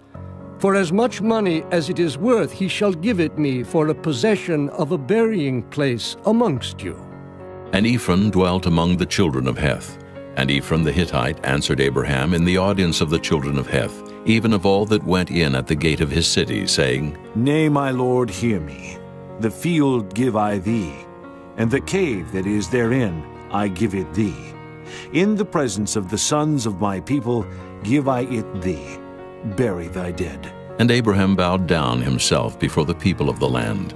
And he spake unto Ephron in the audience of the people of the land, saying, But if thou wilt give it, I pray thee hear me. I will give thee money for the field. Take it of me, and I will bury my dead there. And Ephron answered Abraham, saying unto him, My lord, hearken unto me. The land is worth 400 shekels of silver. What is that betwixt me and thee? Bury therefore thy dead. And Abraham hearkened unto Ephron.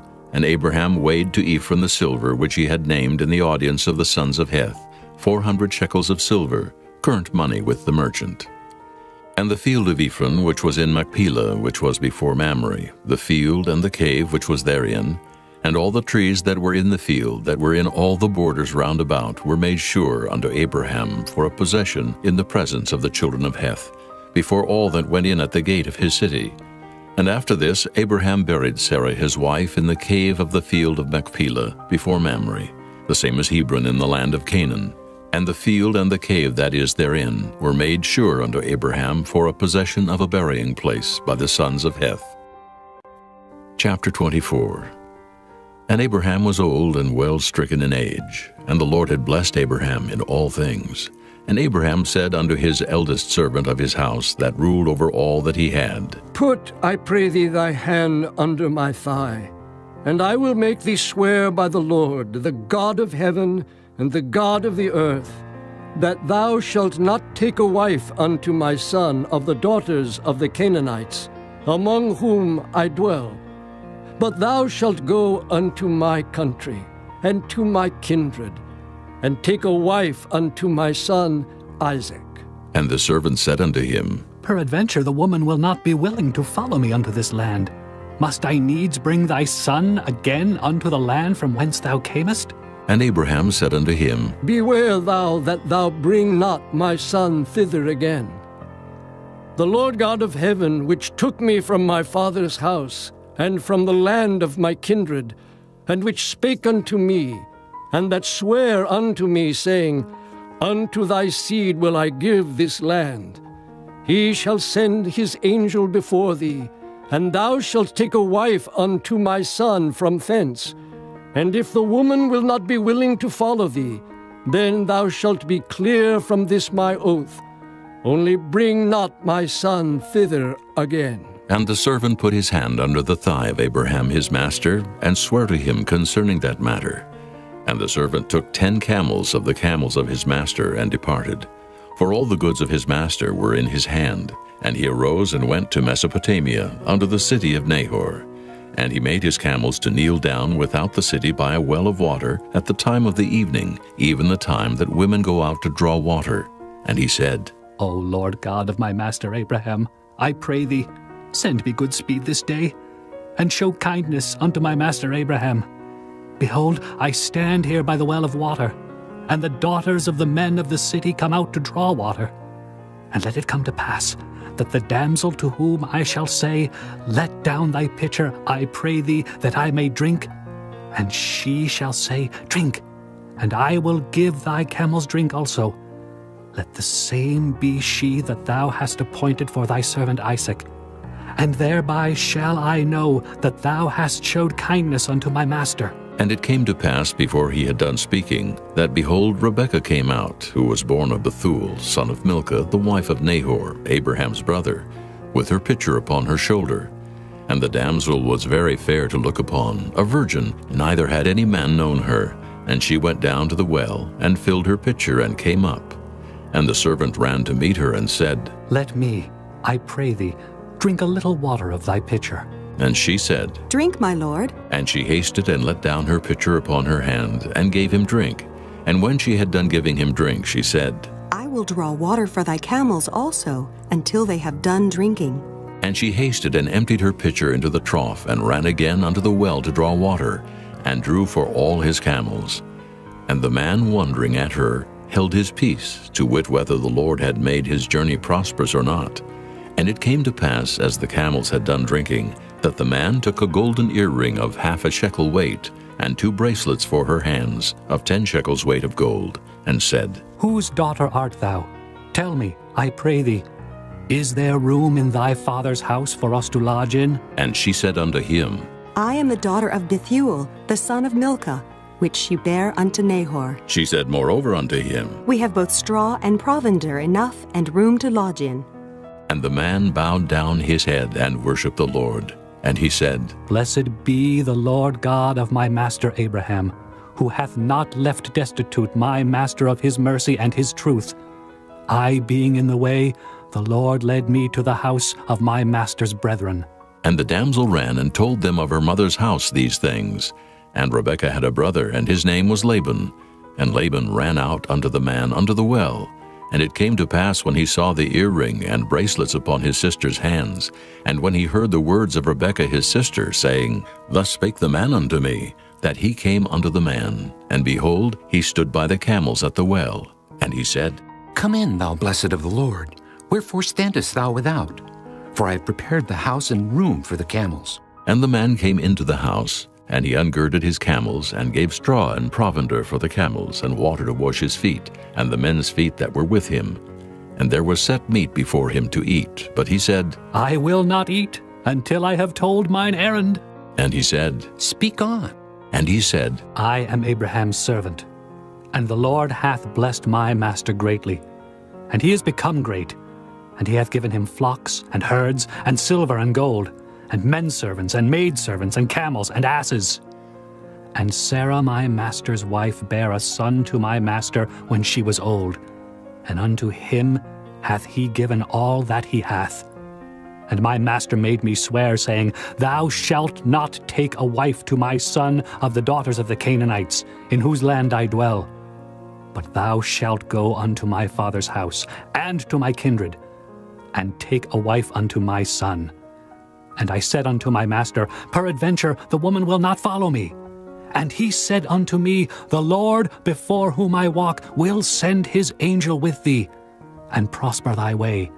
And thou shalt take a wife for my son of my kindred, and of my father's house. Then shalt thou be clear from this my oath, when thou comest to my kindred.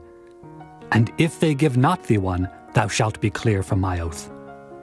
And I came this day unto the well, and said, O Lord God of my master Abraham, if now thou do prosper my way which I go, behold, I stand by the well of water. And it shall come to pass, that when the virgin cometh forth to draw water, and I say to her, Give me, I pray thee, a little water of thy pitcher to drink. And she say to me, Both drink thou, and I will also draw for thy camels. Let the same be the woman whom the Lord hath appointed out for my master's son. And before I had done speaking in mine heart, behold, Rebekah came forth with her pitcher on her shoulder. And she went down unto the well, and drew water. And I said unto her, Let me drink, I pray thee. And she made haste, and let down her pitcher from her shoulder, and said, Drink, and I will give thy camels drink also. So I drank, and she made the camels drink also. And I asked her, and said, Whose daughter art thou? And she said, The daughter of Bethuel, Nahor's son, whom Milcah bare unto him.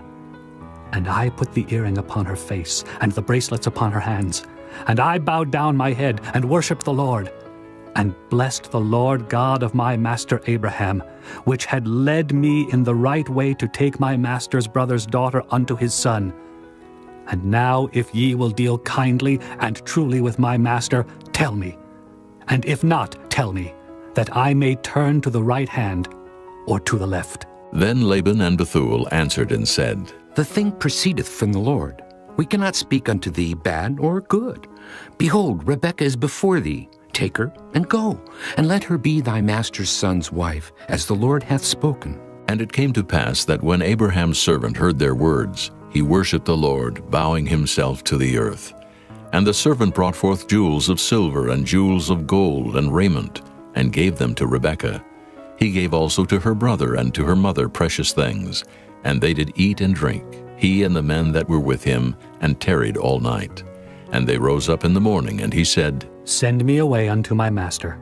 And her brother and her mother said, Let the damsel abide with us a few days, at the least 10.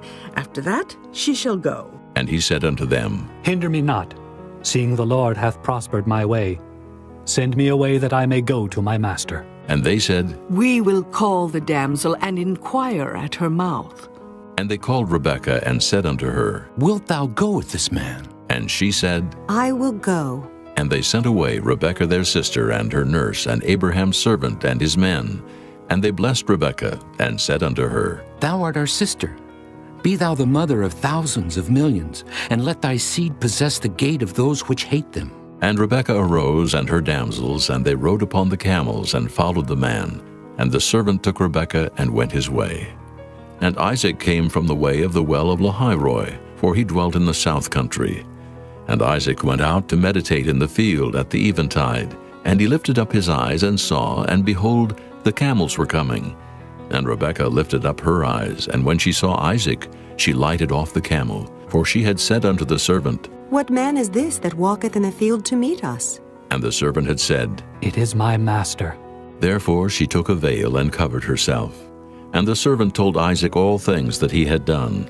And Isaac brought her into his mother Sarah's tent, and took Rebekah, and she became his wife. And he loved her, and Isaac was comforted after his mother's death. Chapter 25. Then again Abraham took a wife, and her name was Keturah. And she bare him Zimran, and Jokshan, and Medan, and Midian, and Ishbak, and Shua. And Jokshan begat Sheba, and Dedan. And the sons of Dedan were Asherim, and Letushim, and Leamim. And the sons of Midian, Ephah, and Epher, and Hanok, and Abida, and Eldaah. All these were the children of Keturah. And Abraham gave all that he had unto Isaac. But unto the sons of the concubines which Abraham had, Abraham gave gifts, and sent them away from Isaac his son, while he yet lived, eastward unto the east country. And these are the days of the years of Abraham's life which he lived, 160 years. Then Abraham gave up the ghost, and died in a good old age, an old man and full of years, and was gathered to his people. And his sons Isaac and Ishmael buried him in the cave of Machpelah, in the field of Ephron the son of Zohar the Hittite, which is before Mamre, the field which Abraham purchased of the sons of Heth. There was Abraham buried, and Sarah his wife. And it came to pass after the death of Abraham that God blessed his son Isaac, and Isaac dwelt by the well Lahairoi. Now these are the generations of Ishmael, Abraham's son, whom Hagar the Egyptian, Sarah's handmaid, bare unto Abraham. And these are the names of the sons of Ishmael by their names, according to their generations. The firstborn of Ishmael, Nebajoth, and Kedar, and Adbeel, and Mibsam, and Mishma, and Duma, and Massa, Hadar, and Tema, Jetur, Naphish, and Kedemah. These are the sons of Ishmael, and these are their names by their towns and by their castles, 12 princes according to their nations. And these are the years of the life of Ishmael, 137 years. And he gave up the ghost and died, and was gathered unto his people. And they dwelt from Havilah unto Shur, that is before Egypt, as thou goest toward Assyria. And he died in the presence of all his brethren. And these are the generations of Isaac, Abraham's son. Abraham begat Isaac, and Isaac was 40 years old when he took Rebekah to wife, the daughter of Bethuel the Syrian of Padan Aram, the sister to Laban the Syrian. And Isaac entreated the Lord for his wife, because she was barren. And the Lord was entreated of him, and Rebekah his wife conceived. And the children struggled together within her. And she said, If it be so, why am I thus? And she went to inquire of the Lord. And the Lord said unto her, 2 nations are in thy womb, and 2 manner of people shall be separated from thy bowels. And the one people shall be stronger than the other people, and the elder shall serve the younger. And when her days to be delivered were fulfilled, behold, there were twins in her womb. And the first came out red all over like an hairy garment. And they called his name Esau. And after that came his brother out, and his hand took hold on Esau's heel, and his name was called Jacob. And Isaac was 80 years old when she bare them.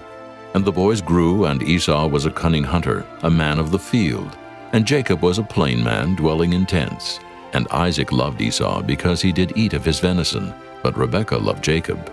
And Jacob sawed pottage, and Esau came from the field, and he was faint. And Esau said to Jacob, Feed me, I pray thee, with that same red pottage, for I am faint. Therefore was his name called Edom. And Jacob said, Sell me this day thy birthright. And Esau said, Behold, I am at the point to die, and what profit shall this birthright do to me? And Jacob said, Swear to me this day. And he sware unto him, and he sold his birthright unto Jacob. Then Jacob gave Esau bread and pottage of lentils, and he did eat and drink, and rose up and went his way. Thus Esau despised his birthright. Chapter 26. And there was a famine in the land, beside the first famine that was in the days of Abraham. And Isaac went unto Abimelech king of the Philistines unto Gerar. And the Lord appeared unto him, and said, Go not down into Egypt. Dwell in the land which I shall tell thee of. Sojourn in this land, and I will be with thee, and will bless thee. For unto thee and unto thy seed I will give all these countries. And I will perform the oath which I sware unto Abraham thy father. And I will make thy seed to multiply as the stars of heaven, and will give unto thy seed all these countries. And in thy seed shall all the nations of the earth be blessed, because that Abraham obeyed my voice, and kept my charge, my commandments, my statutes, and my laws. And Isaac dwelt in Gerar, and the men of the place asked him of his wife, and he said, She is my sister. For he feared to say, She is my wife. Lest, said he, the men of the place should kill me for Rebekah, because she was fair to look upon. And it came to pass, when he had been there a long time, that Abimelech king of the Philistines looked out at a window, and saw, and behold, Isaac was sporting with Rebekah his wife.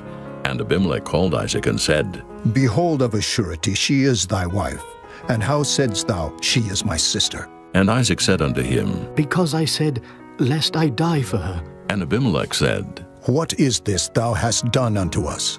One of the people might lightly have lain with thy wife, and thou shouldest have brought guiltiness upon us. And Abimelech charged all his people, saying, He that toucheth this man, or his wife, shall surely be put to death. Then Isaac sowed in that land, and received in the same year 100-fold. And the Lord blessed him. And the man waxed great, and went forward, and grew until he became very great. For he had possession of flocks, and possession of herds, and great store of servants. And the Philistines envied him, for all the wells which his father's servants had digged in the days of Abraham his father, the Philistines had stopped them, and filled them with earth. And Abimelech said unto Isaac, Go from us, for thou art much mightier than we. And Isaac departed thence, and pitched his tent in the valley of Gerar, and dwelt there. And Isaac digged again the wells of water which they had digged in the days of Abraham his father, for the Philistines had stopped them after the death of Abraham. And he called their names after the names by which his father had called them. And Isaac's servants digged in the valley, and found there a well of springing water. And the herdmen of Gerar did strive with Isaac's herdmen, saying, The water is ours. And he called the name of the well Esek, because they strove with him. And they digged another well, and strove for that also. And he called the name of it Sitnah. And he removed from thence, and digged another well.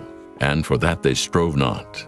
And he called the name of it Rehoboth. And he said, For now the Lord hath made room for us, and we shall be fruitful in the land. And he went up from thence to Beersheba.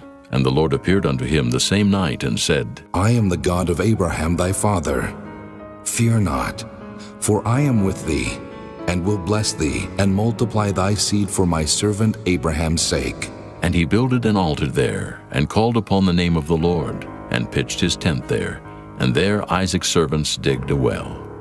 Then Abimelech went to him from Gerar, and Ahuzzath one of his friends, and Phicol the chief captain of his army. And Isaac said unto them, Wherefore come ye to me, seeing ye hate me, and have sent me away from you? And they said, We saw certainly that the Lord was with thee. And we said, Let there be now an oath betwixt us, even betwixt us and thee, and let us make a covenant with thee, that thou wilt do us no hurt, as we have not touched thee, and as we have done unto thee nothing but good, and have sent thee away in peace. Thou art now the blessed of the Lord. And he made them a feast, and they did eat and drink. And they rose up betimes in the morning, and sware one to another. And Isaac sent them away, and they departed from him in peace. And it came to pass the same day that Isaac's servants came, and told him concerning the well which they had digged, and said unto him, We have found water. And he called it Sheba. Therefore the name of the city is Beersheba unto this day. And Esau was 40 years old when he took to wife Judith the daughter of Beeri the Hittite, and Bashemath the daughter of Elon the Hittite, which were a grief of mind unto Isaac and to Rebekah. Chapter 27. And it came to pass that when Isaac was old, and his eyes were dim, so that he could not see, he called Esau his eldest son, and said unto him, My son. And he said unto him, Behold, here am I. And he said, Behold, now I am old. I know not the day of my death. Now therefore take, I pray thee, thy weapons, thy quiver, and thy bow, and go out to the field, and take me some venison, and make me savory meat such as I love, and bring it to me, that I may eat, that my soul may bless thee before I die.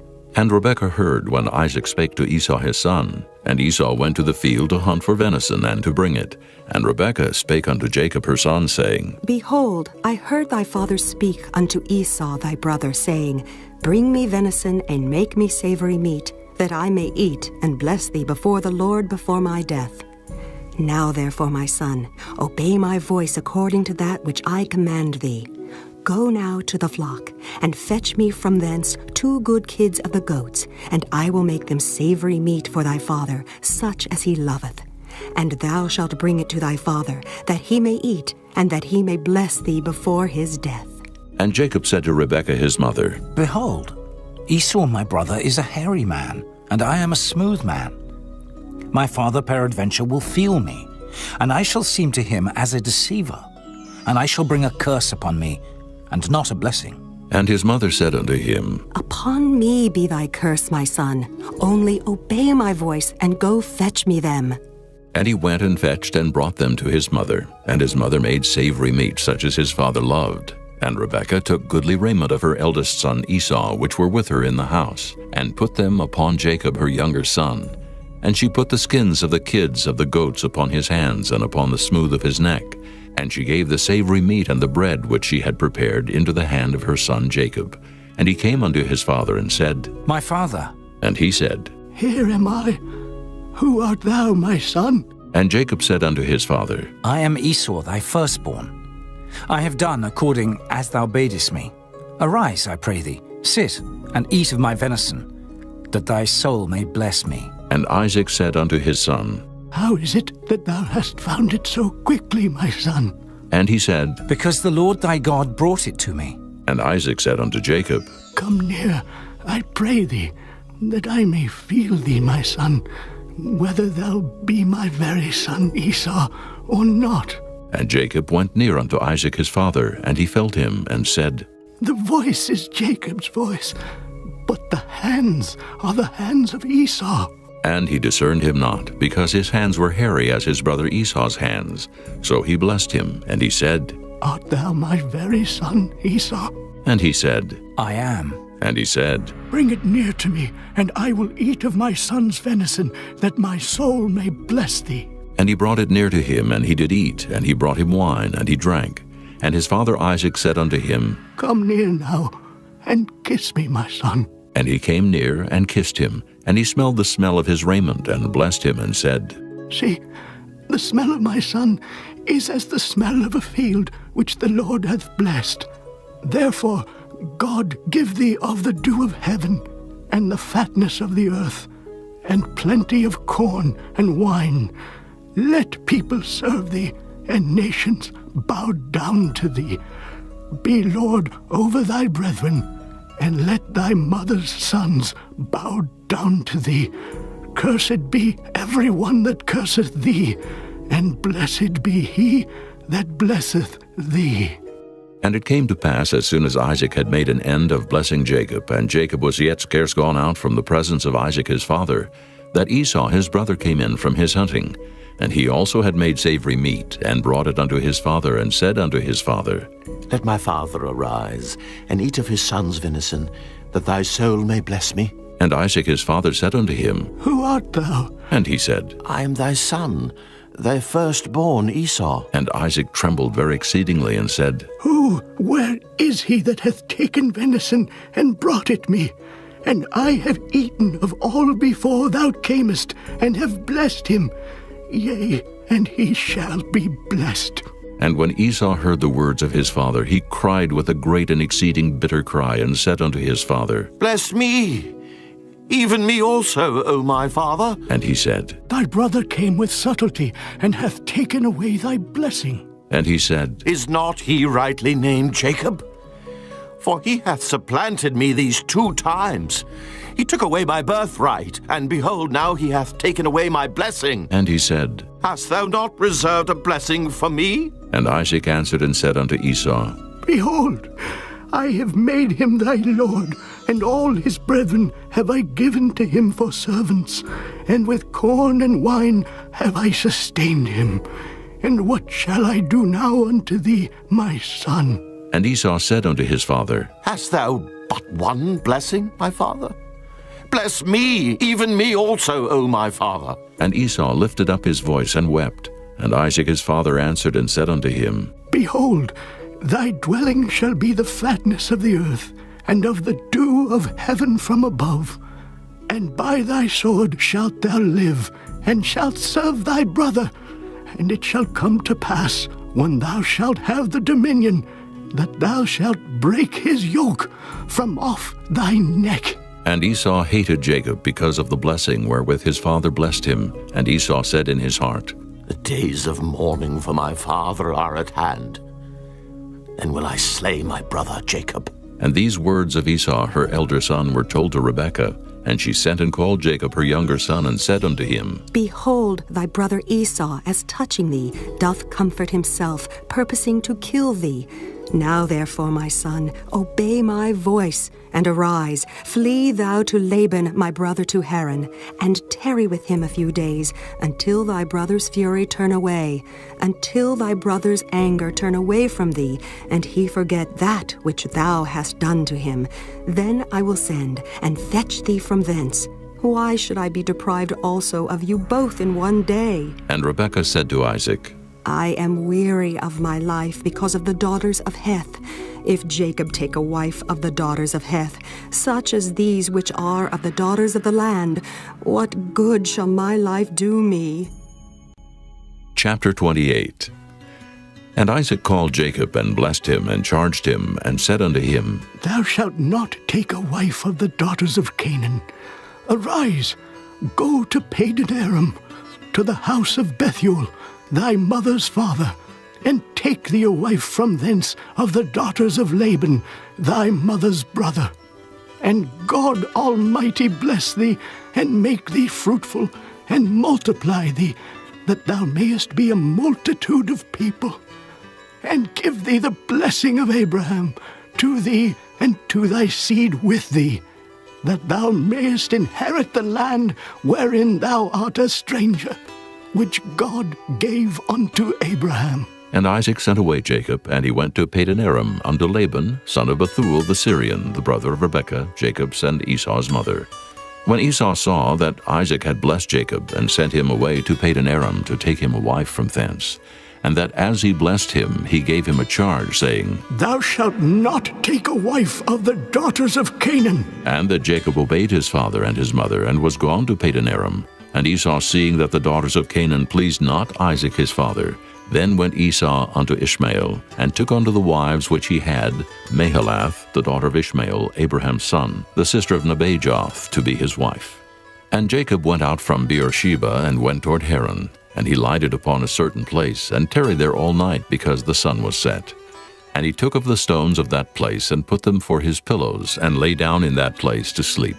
And he dreamed, and behold, a ladder set up on the earth, and the top of it reached to heaven. And behold, the angels of God ascending and descending on it. And behold, the Lord stood above it, and said, I am the Lord God of Abraham thy father, and the God of Isaac. The land whereon thou liest, to thee will I give it, and to thy seed. And thy seed shall be as the dust of the earth, and thou shalt spread abroad to the west, and to the east, and to the north, and to the south. And in thee and in thy seed shall all the families of the earth be blessed. And behold, I am with thee, and will keep thee in all places whither thou goest, and will bring thee again into this land. For I will not leave thee, until I have done that which I have spoken to thee of. And Jacob awaked out of his sleep, and he said, Surely the Lord is in this place, and I knew it not. And he was afraid, and said, How dreadful is this place! This is none other but the house of God, and this is the gate of heaven. And Jacob rose up early in the morning, and took the stone that he had put for his pillows, and set it up for a pillar, and poured oil upon the top of it. And he called the name of that place Bethel, but the name of that city was called Luz at the first.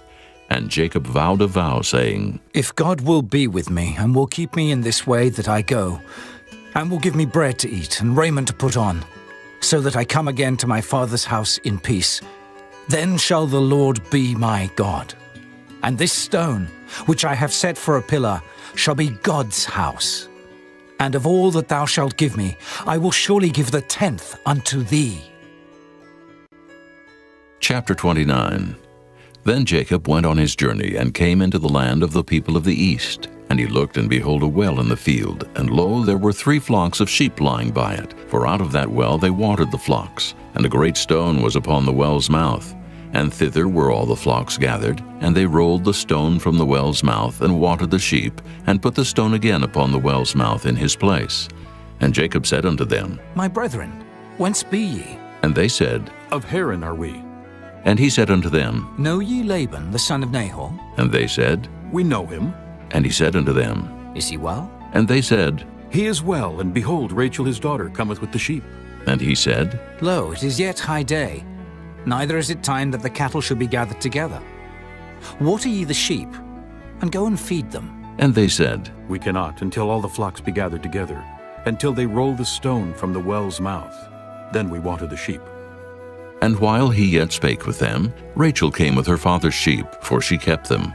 And it came to pass, when Jacob saw Rachel, the daughter of Laban his mother's brother, and the sheep of Laban his mother's brother, that Jacob went near, and rolled the stone from the well's mouth, and watered the flock of Laban his mother's brother. And Jacob kissed Rachel, and lifted up his voice, and wept. And Jacob told Rachel that he was her father's brother, and that he was Rebekah's son. And she ran and told her father.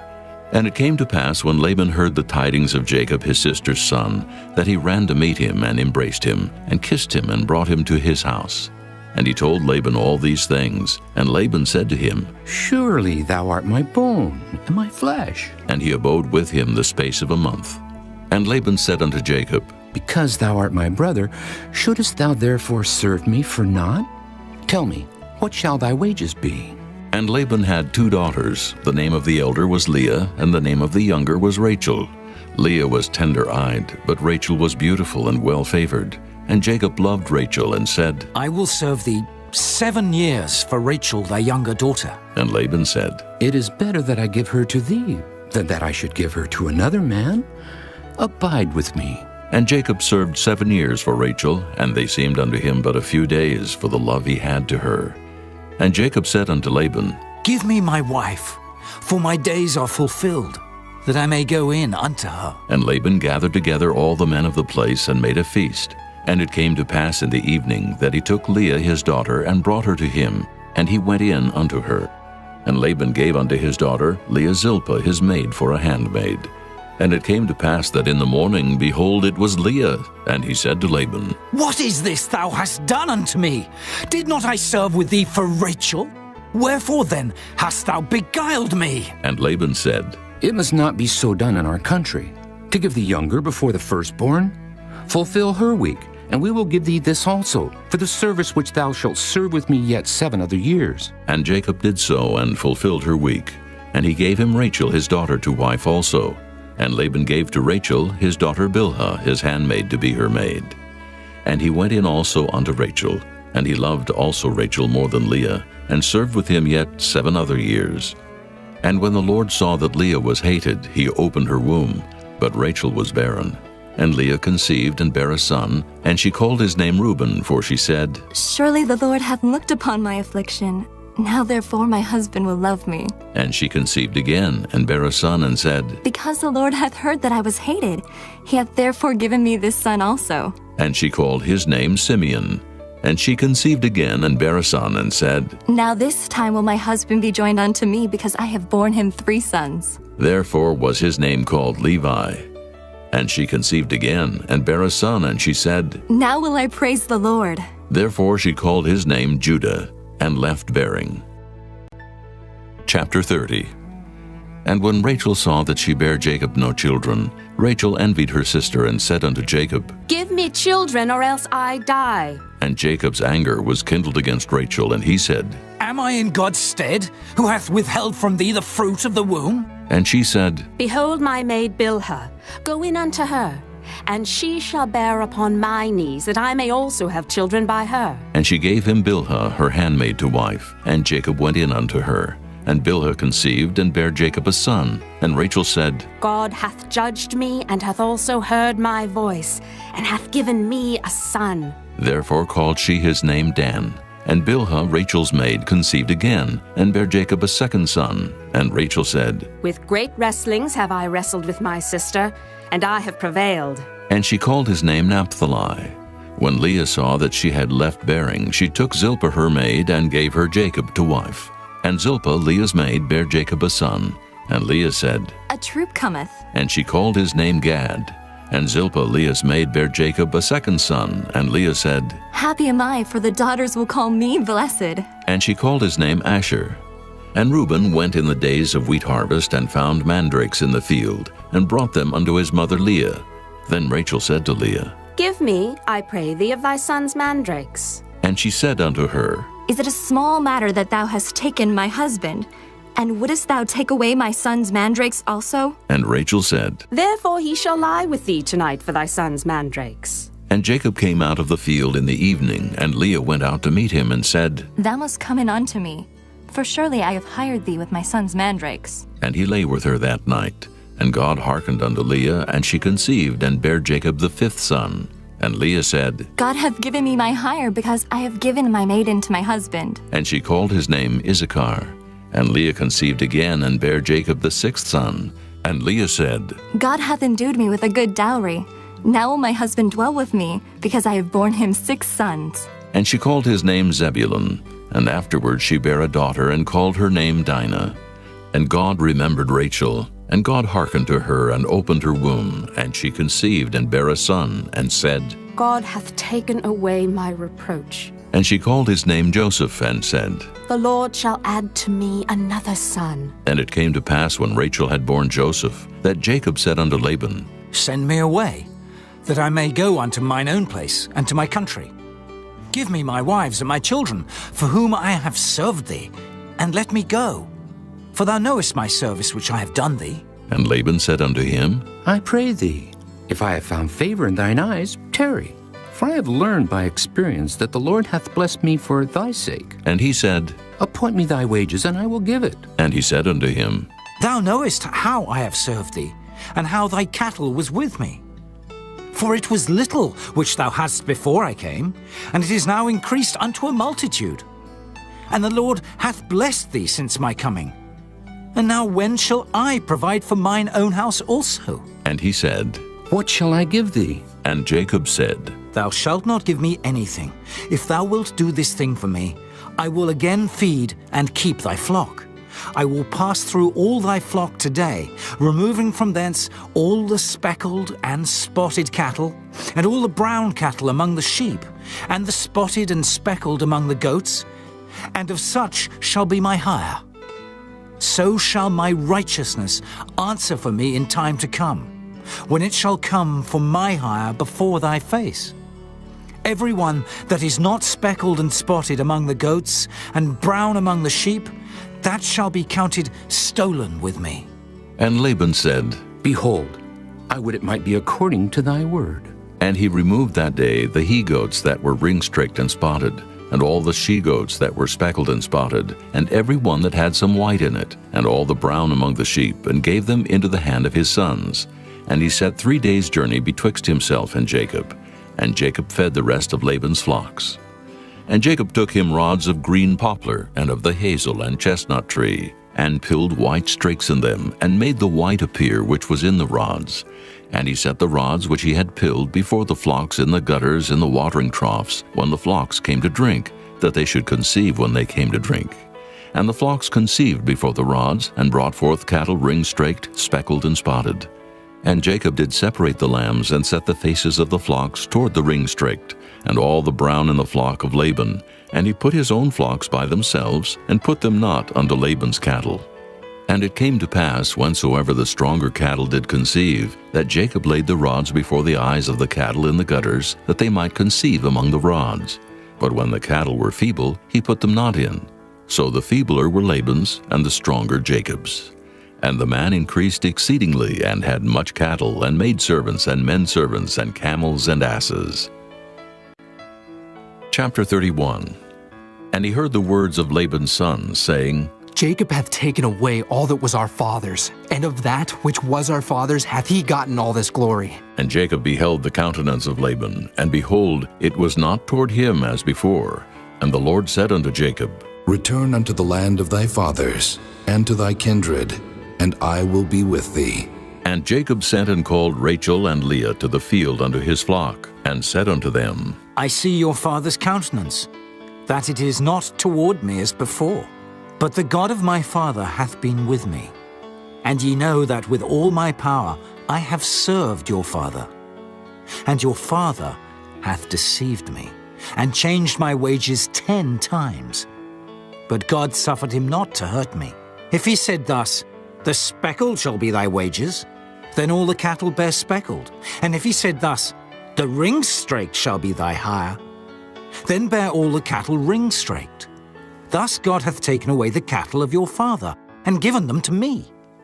And it came to pass at the time that the cattle conceived, that I lifted up mine eyes, and saw in a dream, and behold, the rams which leaped upon the cattle were ring-straked, speckled, and grizzled. And the angel of God spake unto me in a dream, saying, Jacob. And I said, Here am I. And he said, Lift up now thine eyes, and see, all the rams which leap upon the cattle are ring-straked, speckled, and grizzled. For I have seen all that Laban doeth unto thee. I am the God of Bethel, where thou anointedst the pillar, and where thou vowedst a vow unto me. Now arise, get thee out from this land, and return unto the land of thy kindred. And Rachel and Leah answered and said unto him, Is there yet any portion or inheritance for us in our father's house? Are we not counted of him strangers? For he hath sold us, and hath quite devoured also our money. For all the riches which God hath taken from our father that is ours and our children's. Now then, whatsoever God hath said unto thee, do. Then Jacob rose up and set his sons and his wives upon camels, and he carried away all his cattle, and all his goods which he had gotten, the cattle of his getting which he had gotten in Padan-aram, for to go to Isaac his father in the land of Canaan. And Laban went to shear his sheep, and Rachel had stolen the images that were her father's. And Jacob stole away unawares to Laban the Syrian, in that he told him not that he fled. So he fled with all that he had, and he rose up and passed over the river, and set his face toward the Mount Gilead. And it was told Laban on the 3rd day that Jacob was fled. And he took his brethren with him, and pursued after him 7 days' journey, and they overtook him in the Mount Gilead. And God came to Laban the Syrian in a dream by night, and said unto him, Take heed, that thou speak not to Jacob either good or bad. Then Laban overtook Jacob. Now Jacob had pitched his tent in the mount, and Laban with his brethren pitched in the mount of Gilead. And Laban said to Jacob, What hast thou done, that thou hast stolen away unawares to me, and carried away my daughters, as captives taken with the sword? Wherefore didst thou flee away secretly, and steal away from me, and didst not tell me, that I might have sent thee away with mirth, and with songs, with tabret, and with harp? And hast not suffered me to kiss my sons and my daughters? Thou hast now done foolishly in so doing. It is in the power of my hand to do you hurt. But the God of your father spake unto me yesternight, saying, Take thou heed that thou speak not to Jacob either good or bad. And now, though thou wouldest needs be gone, because thou sore longest after thy father's house, yet wherefore hast thou stolen my gods? And Jacob answered and said to Laban, Because I was afraid. For I said, Peradventure thou wouldest take by force thy daughters from me. With whomsoever thou findest thy gods, let him not live. Before our brethren discern thou what is thine with me, and take it to thee. For Jacob knew not that Rachel had stolen them. And Laban went into Jacob's tent, and into Leah's tent, and into the 2 maidservants' tents, but he found them not. Then went he out of Leah's tent, and entered into Rachel's tent. Now Rachel had taken the images, and put them in the camel's furniture, and sat upon them. And Laban searched all the tent, but found them not. And she said to her father, Let it not displease my lord that I cannot rise up before thee, for the custom of women is upon me. And he searched, but found not the images. And Jacob was wroth, and chode with Laban. And Jacob answered and said to Laban, What is my trespass? What is my sin, that thou hast so hotly pursued after me? Whereas thou hast searched all my stuff, what hast thou found of all thy household stuff? Set it here, before my brethren and thy brethren, that they may judge betwixt us both. This 20 years have I been with thee. Thy ewes and thy she-goats have not cast their young, and the rams of thy flock have I not eaten. That which was torn of beasts I brought not unto thee. I bear the loss of it. Of my hand didst thou require it, whether stolen by day or stolen by night? Thus I was, in the day the drought consumed me, and the frost by night, and my sleep departed from mine eyes. Thus have I been 20 years in thy house. I served thee 14 years for thy 2 daughters, and 6 years for thy cattle. And thou hast changed my wages 10 times. Except the God of my father, the God of Abraham, and the fear of Isaac had been with me, surely thou hadst sent me away now empty. God hath seen mine affliction and the labor of my hands, and rebuked thee yesternight. And Laban answered and said unto Jacob, These daughters are my daughters, and these children are my children, and these cattle are my cattle, and all that thou seest is mine. And what can I do this day unto these my daughters, or unto their children which they have borne? Now therefore come thou, let us make a covenant, I and thou, and let it be for a witness between me and thee. And Jacob took a stone, and set it up for a pillar. And Jacob said unto his brethren, Gather stones. And they took stones, and made an heap, and they did eat there upon the heap. And Laban called it Jegar-sahadutha, but Jacob called it Galeed. And Laban said, This heap is a witness between me and thee this day. Therefore was the name of it called Galeed. And Mizpah, for he said, The Lord watch between me and thee when we are absent one from another. If thou shalt afflict my daughters, or if thou shalt take other wives beside my daughters, No man is with us. See, God is witness betwixt me and thee. And Laban said to Jacob, Behold this heap, and behold this pillar, which I have cast betwixt me and thee. This heap be witness, and this pillar be witness, that I will not pass over this heap to thee, and that thou shalt not pass over this heap and this pillar unto me for harm. The God of Abraham and the God of Nahor, the God of their father, judge betwixt us. And Jacob sware by the fear of his father Isaac.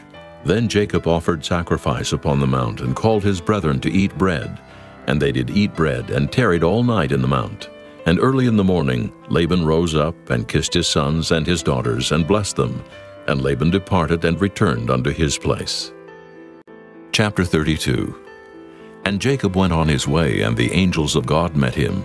And when Jacob saw them, he said, This is God's host. And he called the name of that place Mahanaim. And Jacob sent messengers before him to Esau his brother, unto the land of Seir, the country of Edom. And he commanded them, saying, Thus shall ye speak unto my lord Esau. Thy servant Jacob saith thus, I have sojourned with Laban, and stayed there until now. And I have oxen and asses, flocks and men servants and women servants. And I have sent to tell my lord, that I may find grace in thy sight.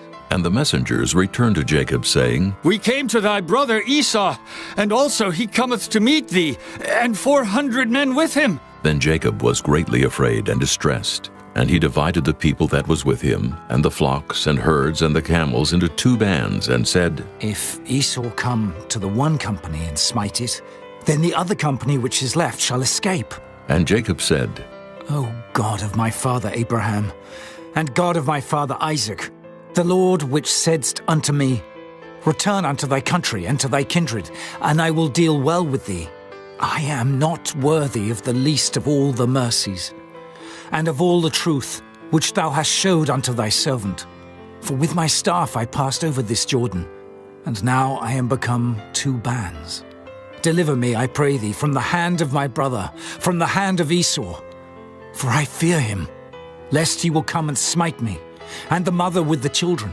And thou saidst, I will surely do thee good, and make thy seed as the sand of the sea, which cannot be numbered for multitude. And he lodged there that same night, and took of that which came to his hand a present for Esau his brother, 200 she-goats and 20 he-goats, 200 ewes and 20 rams, 30 milch camels with their colts, 40 kine and 10 bulls, 20 she-asses and 10 foals. And he delivered them into the hand of his servants, every drove by themselves, and said unto his servants, Pass over before me, and put a space betwixt drove and drove. And he commanded the foremost, saying, When Esau my brother meeteth thee, and asketh thee, saying, Whose art thou, and whither goest thou?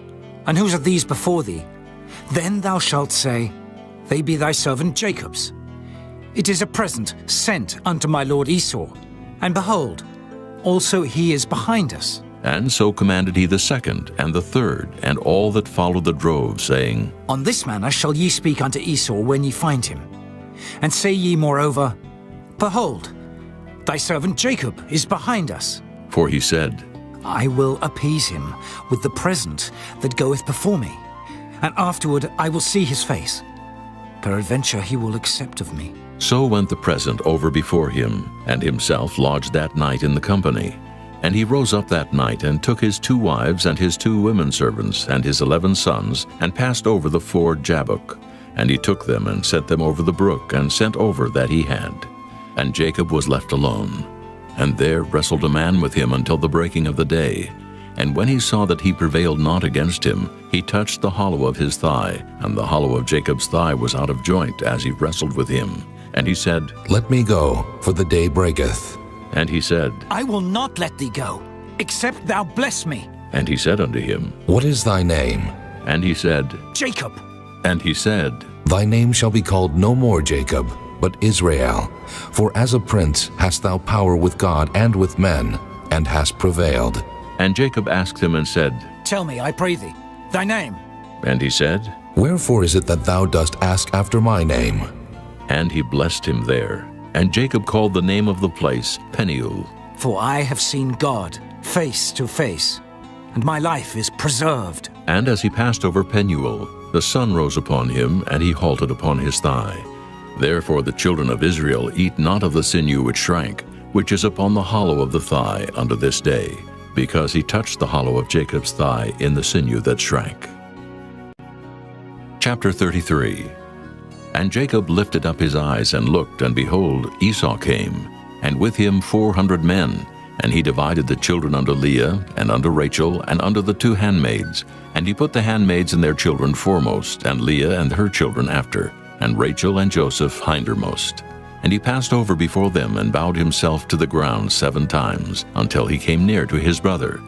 And Esau ran to meet him, and embraced him, and fell on his neck, and kissed him, and they wept. And he lifted up his eyes, and saw the women and the children, and said, Who are those with thee? And he said, The children, which God hath graciously given thy servant. Then the handmaidens came near, they and their children, and they bowed themselves. And Leah also with her children came near, and bowed themselves.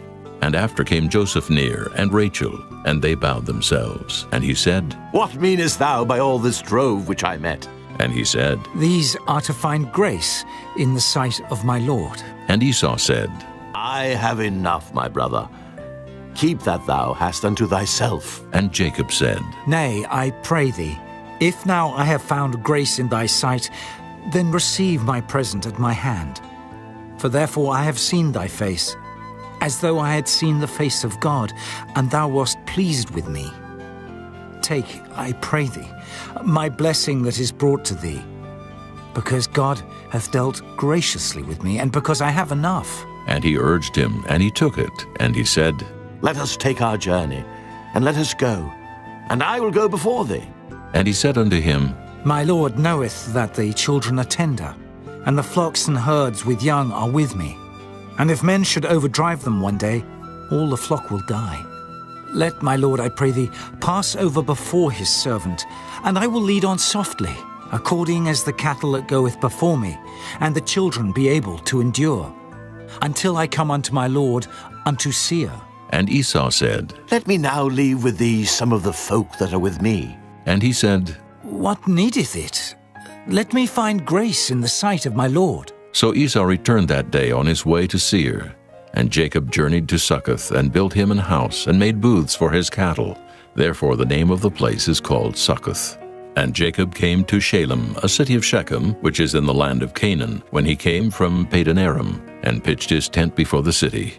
And he brought a parcel of a field where he had spread his tent at the hand of the children of Hamor, Shechem's father, for 100 pieces of money. And he erected there an altar, and called it El Elohe Israel. Chapter 34. And Dinah, the daughter of Leah, which she bare unto Jacob, went out to see the daughters of the land. And when Shechem the son of Hamor the Hivite, prince of the country, saw her, he took her, and lay with her, and defiled her. And his soul clave unto Dinah the daughter of Jacob. And he loved the damsel, and spake kindly unto the damsel. And Shechem spake unto his father Hamor, saying, Get me this damsel to wife. And Jacob heard that he had defiled Dinah his daughter. Now his sons were with his cattle in the field, and Jacob held his peace until they were come. And Hamor the father of Shechem went out unto Jacob to commune with him. And the sons of Jacob came out of the field when they heard it, and the men were grieved, and they were very wroth, because he had wrought folly in Israel in lying with Jacob's daughter, which thing ought not to be done. And Hamor communed with them, saying, The soul of my son Shechem longeth for your daughter. I pray you give her him to wife, and make ye marriages with us, and give your daughters unto us, and take our daughters unto you. And ye shall dwell with us, and the land shall be before you. Dwell and trade ye therein, and get you possessions therein. And Shechem said unto her father and unto her brethren, Let me find grace in your eyes, and what ye shall say unto me I will give. Ask me never so much dowry and gift, and I will give according as ye shall say unto me. But give me the damsel to wife. And the sons of Jacob answered Shechem and Hamor his father deceitfully, and said, Because he had defiled Dinah their sister. And they said unto them, We cannot do this thing, to give our sister to one that is uncircumcised, for that were a reproach unto us. But in this will we consent unto you. If ye will be as we be, that every male of you be circumcised, Then will we give our daughters unto you, and we will take your daughters to us, and we will dwell with you, and we will become one people. But if ye will not hearken unto us, to be circumcised, then will we take our daughter, and we will be gone. And their words pleased Hamor and Shechem, Hamor's son. And the young man deferred not to do the thing, because he had delight in Jacob's daughter, and he was more honorable than all the house of his father. And Hamor and Shechem his son came unto the gate of their city, and communed with the men of their city, saying, These men are peaceable with us. Therefore let them dwell in the land, and trade therein. For the land, behold, it is large enough for them. Let us take their daughters to us for wives, and let us give them our daughters. Only herein will the men consent unto us for to dwell with us, to be one people, if every male among us be circumcised as they are circumcised. Shall not their cattle and their substance and every beast of theirs be ours? Only let us consent unto them, and they will dwell with us. And unto Hamor and unto Shechem his son hearkened all that went out of the gate of his city, and every male was circumcised, all that went out of the gate of his city. And it came to pass on the third day, when they were sore, that two of the sons of Jacob, Simeon and Levi, Dinah's brethren, took each man his sword, and came upon the city boldly, and slew all the males. And they slew Hamor and Shechem his son with the edge of the sword, and took Dinah out of Shechem's house, and went out. The sons of Jacob came upon the slain, and spoiled the city, because they had defiled their sister.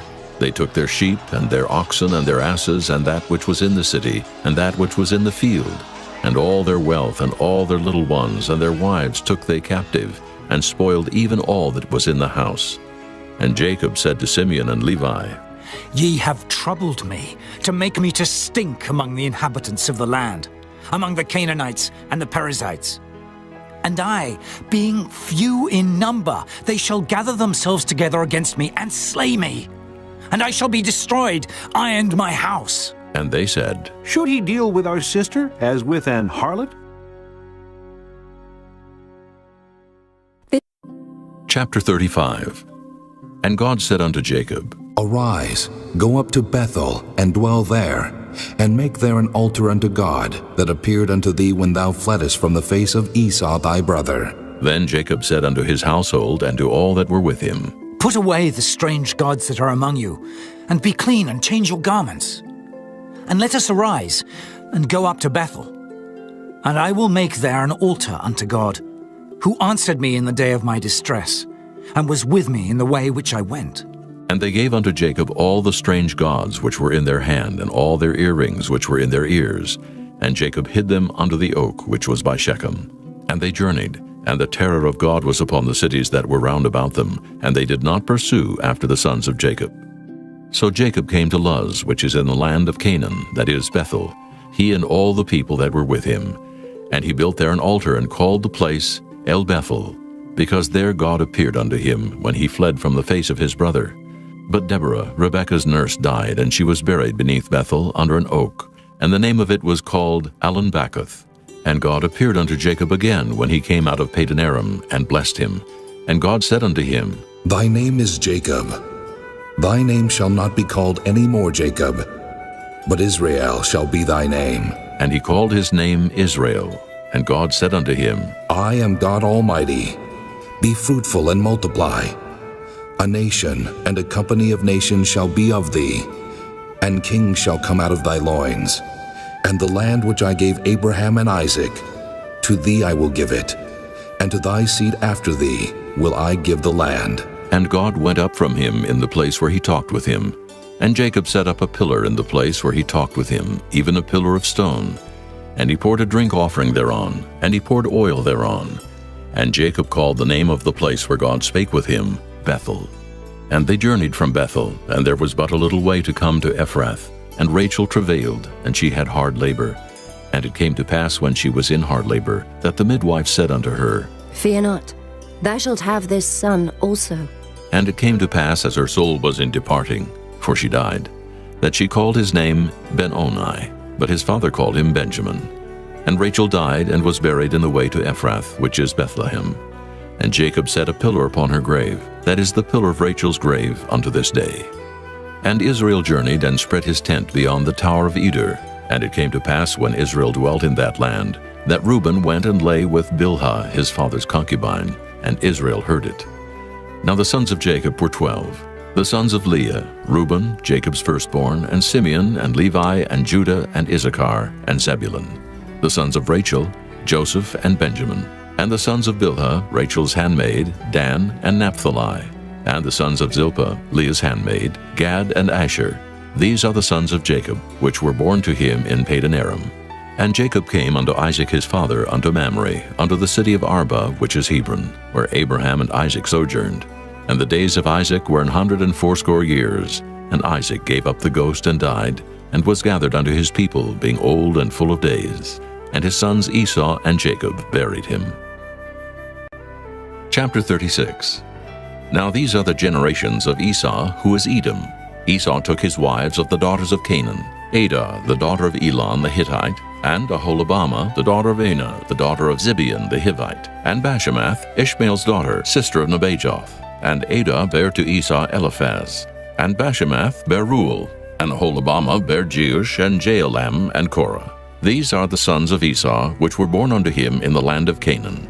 And Esau took his wives, and his sons, and his daughters, and all the persons of his house, and his cattle, and all his beasts, and all his substance, which he had got in the land of Canaan, and went into the country from the face of his brother Jacob.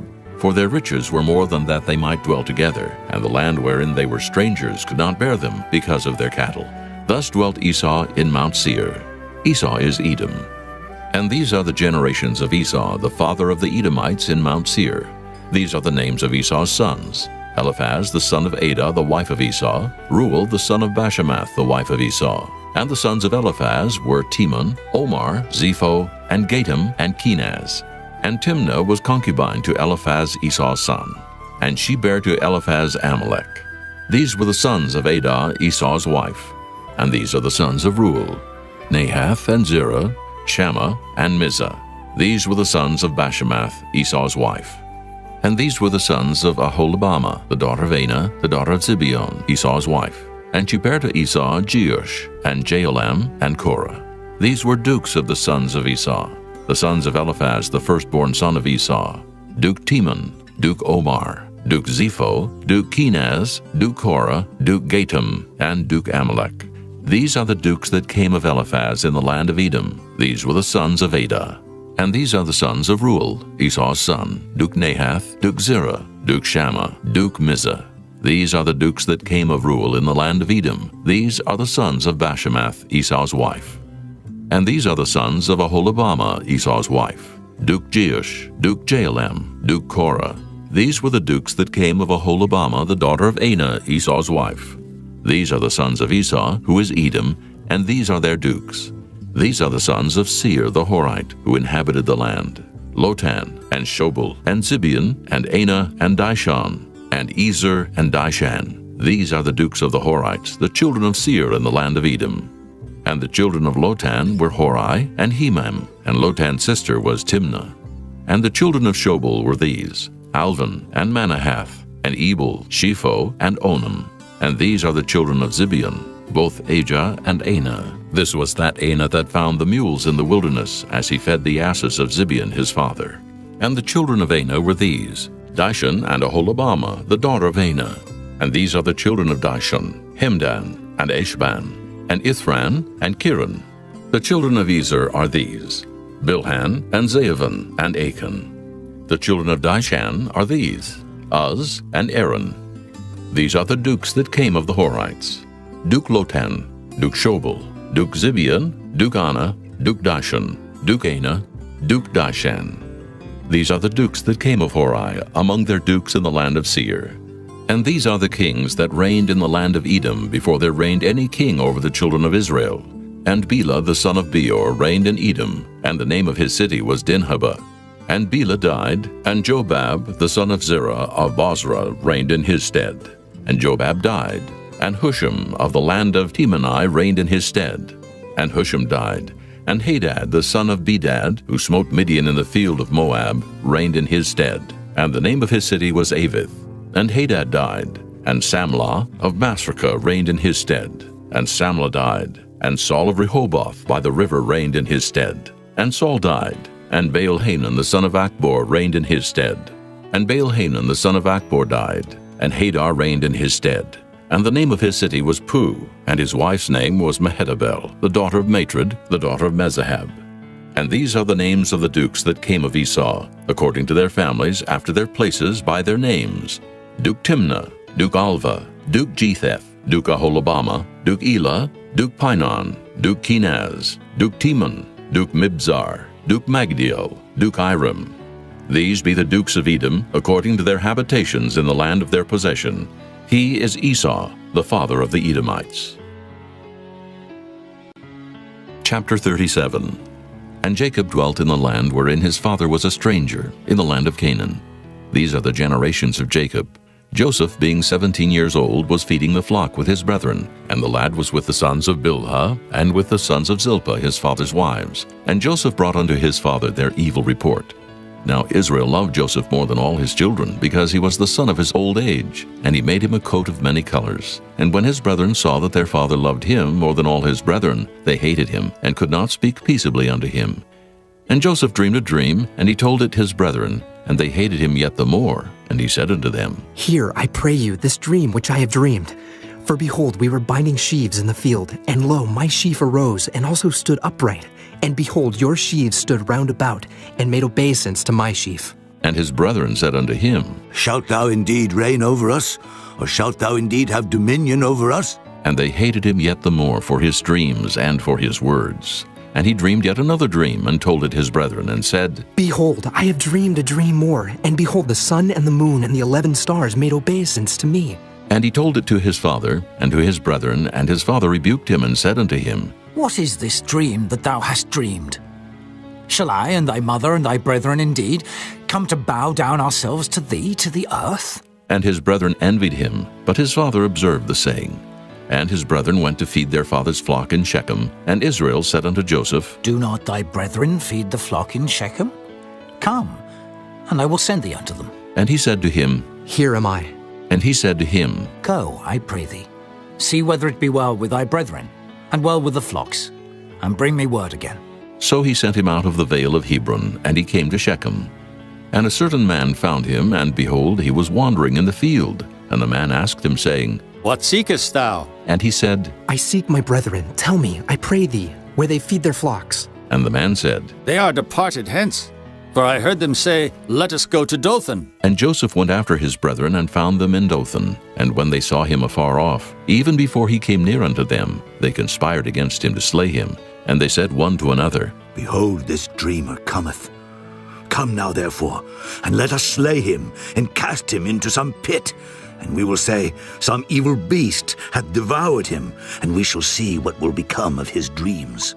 And Reuben heard it, and he delivered him out of their hands, and said, Let us not kill him. And Reuben said unto them, Shed no blood, but cast him into this pit that is in the wilderness, and lay no hand upon him, that he might rid him out of their hands, to deliver him to his father again. And it came to pass, when Joseph was come unto his brethren, that they stripped Joseph out of his coat of many colors that was on him. And they took him, and cast him into a pit, and the pit was empty, there was no water in it. And they sat down to eat bread. And they lifted up their eyes and looked, and behold, a company of Ishmaelites came from Gilead with their camels, bearing spicery and balm and myrrh, going to carry it down to Egypt. And Judah said unto his brethren, What profit is it if we slay our brother and conceal his blood? Come, and let us sell him to the Ishmaelites, and let not our hand be upon him, for he is our brother and our flesh. And his brethren were content. Then there passed by Midianites, merchantmen, and they drew and lifted up Joseph out of the pit, and sold Joseph to the Ishmaelites for 20 pieces of silver, and they brought Joseph into Egypt. And Reuben returned unto the pit, and behold, Joseph was not in the pit, and he rent his clothes. And he returned unto his brethren, and said, The child is not, and I, whither shall I go? And they took Joseph's coat, and killed a kid of the goats, and dipped the coat in the blood. And they sent the coat of many colors, and they brought it to their father, and said, This have we found. Know now whether it be thy son's coat or no. And he knew it, and said, It is my son's coat. An evil beast hath devoured him. Joseph is without doubt rent in pieces. And Jacob rent his clothes, and put sackcloth upon his loins, and mourned for his son many days. And all his sons and all his daughters rose up to comfort him, but he refused to be comforted. And he said, For I will go down into the grave unto my son, mourning. Thus his father wept for him. And the Midianites sold him into Egypt unto Potiphar, an officer of Pharaoh's, and captain of the guard. Chapter 38. And it came to pass at that time that Judah went down from his brethren, and turned into a certain Adullamite, whose name was Hira. And Judah saw there a daughter of a certain Canaanite, whose name was Shua. And he took her, and went in unto her. And she conceived, and bare a son, and he called his name And she conceived again, and bare a son, and she called his name Onan. And she yet again conceived, and bare a son, and called his name Shelah, and he was at Kezib when she bare him. And Judah took a wife for his firstborn, whose name was Tamar. And Judah's firstborn, was wicked in the sight of the Lord. And the Lord slew him. And Judah said unto Onan, Go in unto thy brother's wife, and marry her, and raise up seed to thy brother. And Onan knew that the seed should not be his. And it came to pass, when he went in unto his brother's wife, that he spilled it on the ground, lest that he should give seed to his brother. And the thing which he did displeased the Lord, wherefore he slew him also. Then said Judah to Tamar his daughter-in-law, Remain a widow at thy father's house, till Shelah my son be grown. For he said, Lest peradventure he die also, as his brethren did. And Tamar went and dwelt in her father's house. And in process of time the daughter of Shua, Judah's wife, died. And Judah was comforted, and went up unto his sheep shearers to Timnath, he and his friend Hira the Adullamite. And it was told Tamar, saying, Behold, thy father-in-law goeth up to Timnath to shear his sheep. And she put her widow's garments off from her, and covered her with a veil, and wrapped herself, and sat in an open place which is by the way to Timnath. For she saw that Shelah was grown, and she was not given unto him to wife. When Judah saw her, he thought her to be an harlot, because she had covered her face. And he turned unto her by the way, and said, Go to, I pray thee, let me come in unto thee. For he knew not that she was his daughter-in-law. And she said, What wilt thou give me, that thou mayest come in unto me? And he said, I will send thee a kid from the flock. And she said, Wilt thou give me a pledge till thou send it? And he said, What pledge shall I give thee? And she said, Thy signet, and thy bracelets, and thy staff that is in thine hand. And he gave it her, and came in unto her, and she conceived by him. And she arose and went away, and laid by her veil from her, and put on the garments of her widowhood. And Judah sent the kid by the hand of his friend the Adullamite, to receive his pledge from the woman's hand. But he found her not. Then he asked the men of that place, saying, Where is the harlot that was openly by the wayside? And they said, There was no harlot in this place. And he returned to Judah and said, I cannot find her. And also the men of the place said that there was no harlot in this place. And Judah said, Let her take it to her, lest we be shamed. Behold, I sent this kid, and thou hast not found her. And it came to pass about 3 months after, that it was told Judah, saying, Tamar thy daughter-in-law hath played the harlot, and also, behold, she is with child by whoredom. And Judah said, Bring her forth, and let her be burnt. When she was brought forth, she sent to her father-in-law, saying, By the man whose these are am I with child. And she said, Discern, I pray thee, whose are these, the signet, and bracelets, and staff? And Judah acknowledged them, and said, She hath been more righteous than I, because that I gave her not to Shelah my son. And he knew her again no more.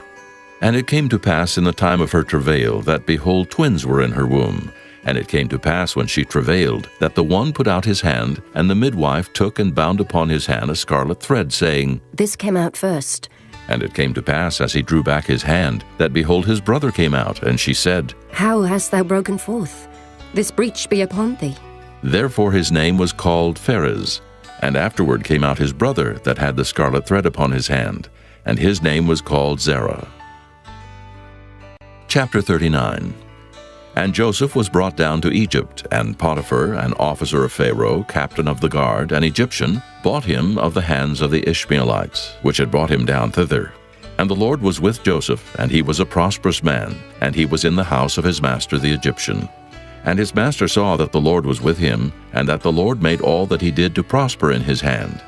And Joseph found grace in his sight, and he served him. And he made him overseer over his house, and all that he had he put into his hand. And it came to pass from the time that he had made him overseer in his house, and over all that he had, that the Lord blessed the Egyptian's house for Joseph's sake. And the blessing of the Lord was upon all that he had in the house and in the field. And he left all that he had in Joseph's hand, and he knew not aught he had, save the bread which he did eat. And Joseph was a goodly person, and well favored.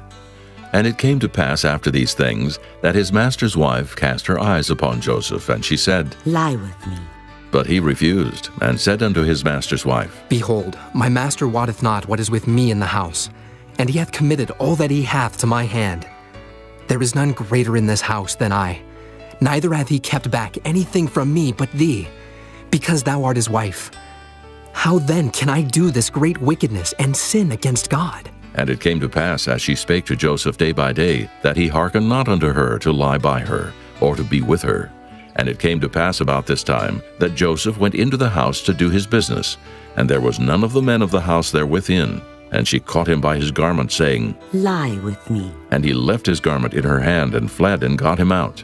And it came to pass, when she saw that he had left his garment in her hand, and was fled forth, that she called unto the men of her house, and spake unto them, saying, See, he hath brought in an Hebrew unto us to mock us. He came in unto me to lie with me, and I cried with a loud voice. And it came to pass, when he heard that I lifted up my voice and cried, that he left his garment with me, and fled, and got him out. And she laid up his garment by her until his lord came home. And she spake unto him according to these words, saying, The Hebrew servant which thou hast brought unto us came in unto me to mock me. And it came to pass, as I lifted up my voice and cried, that he left his garment with me and fled out. And it came to pass, when his master heard the words of his wife, which she spake unto him, saying, After this manner did thy servant to me. That his wrath was kindled. And Joseph's master took him and put him into the prison, a place where the king's prisoners were bound, and he was there in the prison. But the Lord was with Joseph, and showed him mercy, and gave him favor in the sight of the keeper of the prison. And the keeper of the prison committed to Joseph's hand all the prisoners that were in the prison, and whatsoever they did there, he was the doer of it.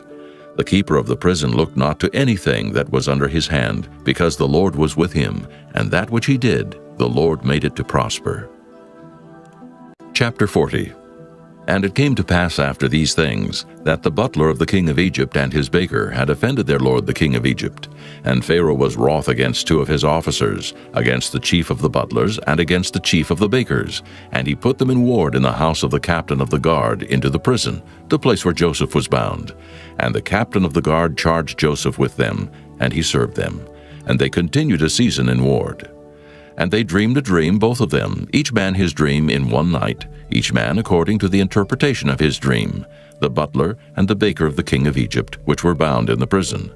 And Joseph came in unto them in the morning, and looked upon them, and behold, they were sad. And he asked Pharaoh's officers that were with him in the ward of his lord's house, saying, Wherefore look ye so sadly today? And they said unto him, We have dreamed a dream, and there is no interpreter of it. And Joseph said unto them, Do not interpretations belong to God? Tell me them, I pray you. And the chief butler told his dream to Joseph, and said to him, In my dream, behold, a vine was before me, and in the vine were 3 branches, and it was as though it budded, and her blossoms shot forth, and the clusters thereof brought forth ripe grapes. And Pharaoh's cup was in my hand, and I took the grapes and pressed them into Pharaoh's cup, and I gave the cup into Pharaoh's hand. And Joseph said unto him, This is the interpretation of it. The 3 branches are 3 days. Yet within 3 days shall Pharaoh lift up thine head, and restore thee unto thy place. And thou shalt deliver Pharaoh's cup into his hand, after the former manner when thou wast his butler.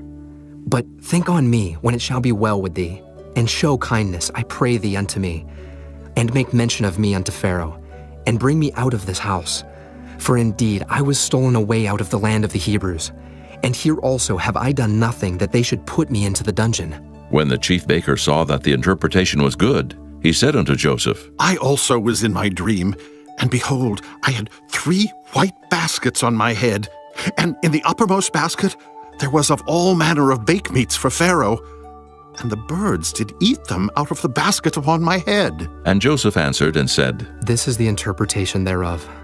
The 3 baskets are 3 days, yet within 3 days shall Pharaoh lift up thy head from off thee, and shall hang thee on a tree, and the bird shall eat thy flesh from off thee. And it came to pass the 3rd day, which was Pharaoh's birthday, that he made a feast unto all his servants. And he lifted up the head of the chief butler and of the chief baker among his servants. And he restored the chief butler unto his butlership again, and he gave the cup into Pharaoh's hand. But he hanged the chief baker, as Joseph had interpreted to them. Yet did not the chief butler remember Joseph, but forgat him. Chapter 41. And it came to pass at the end of 2 full years, that Pharaoh dreamed, and behold, he stood by the river.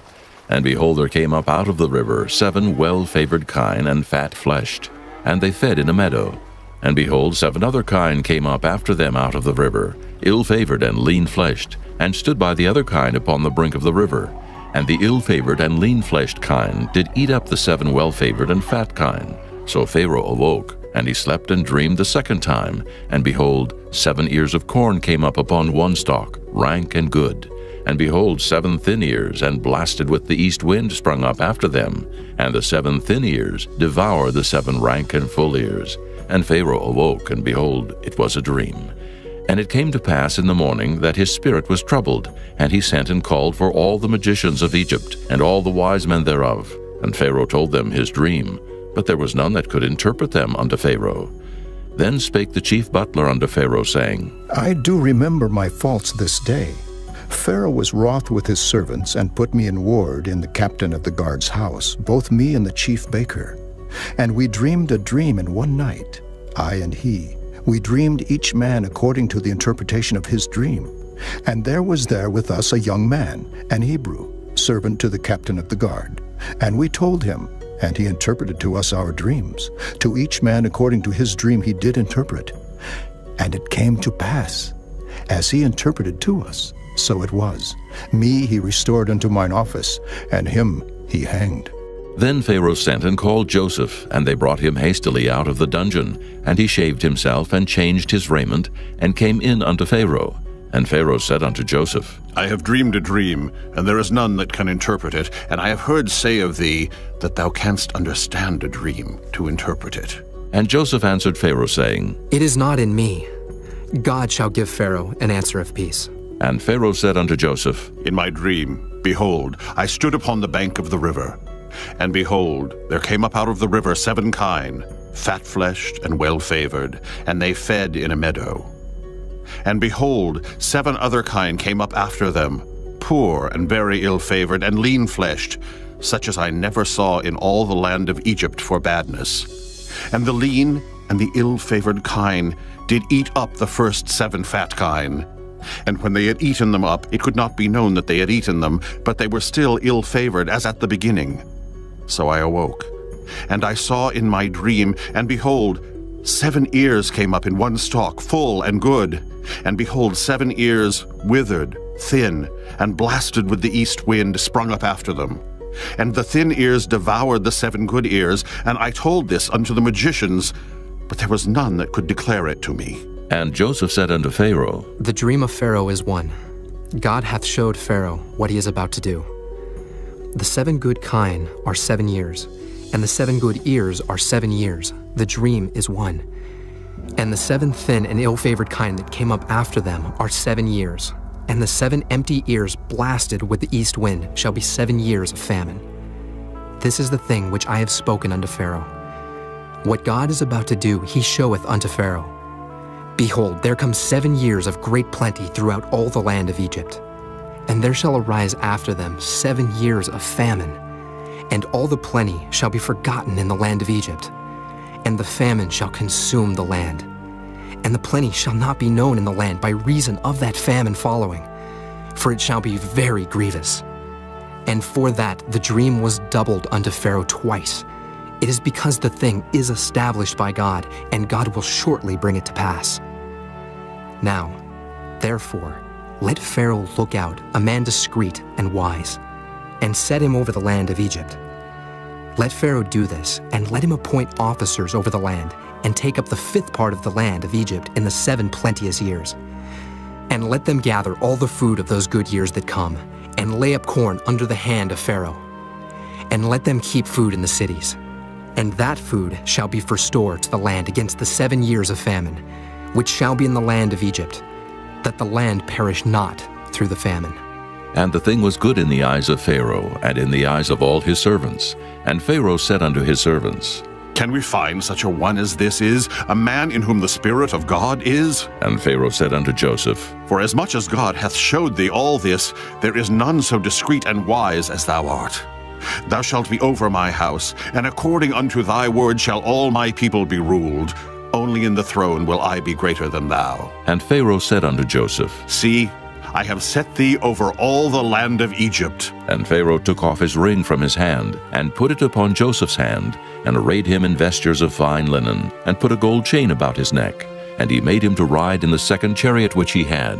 And they cried before him, Bow the knee. And he made him ruler over all the land of Egypt. And Pharaoh said unto Joseph, I am Pharaoh, and without thee shall no man lift up his hand or foot in all the land of Egypt. And Pharaoh called Joseph's name Zaphanath-Paneah, and he gave him to wife Asenath, the daughter of Potipherah, priest of On. And Joseph went out over all the land of Egypt. And Joseph was 30 years old when he stood before Pharaoh king of Egypt. And Joseph went out from the presence of Pharaoh, and went throughout all the land of Egypt. And in the 7 plenteous years the earth brought forth by handfuls.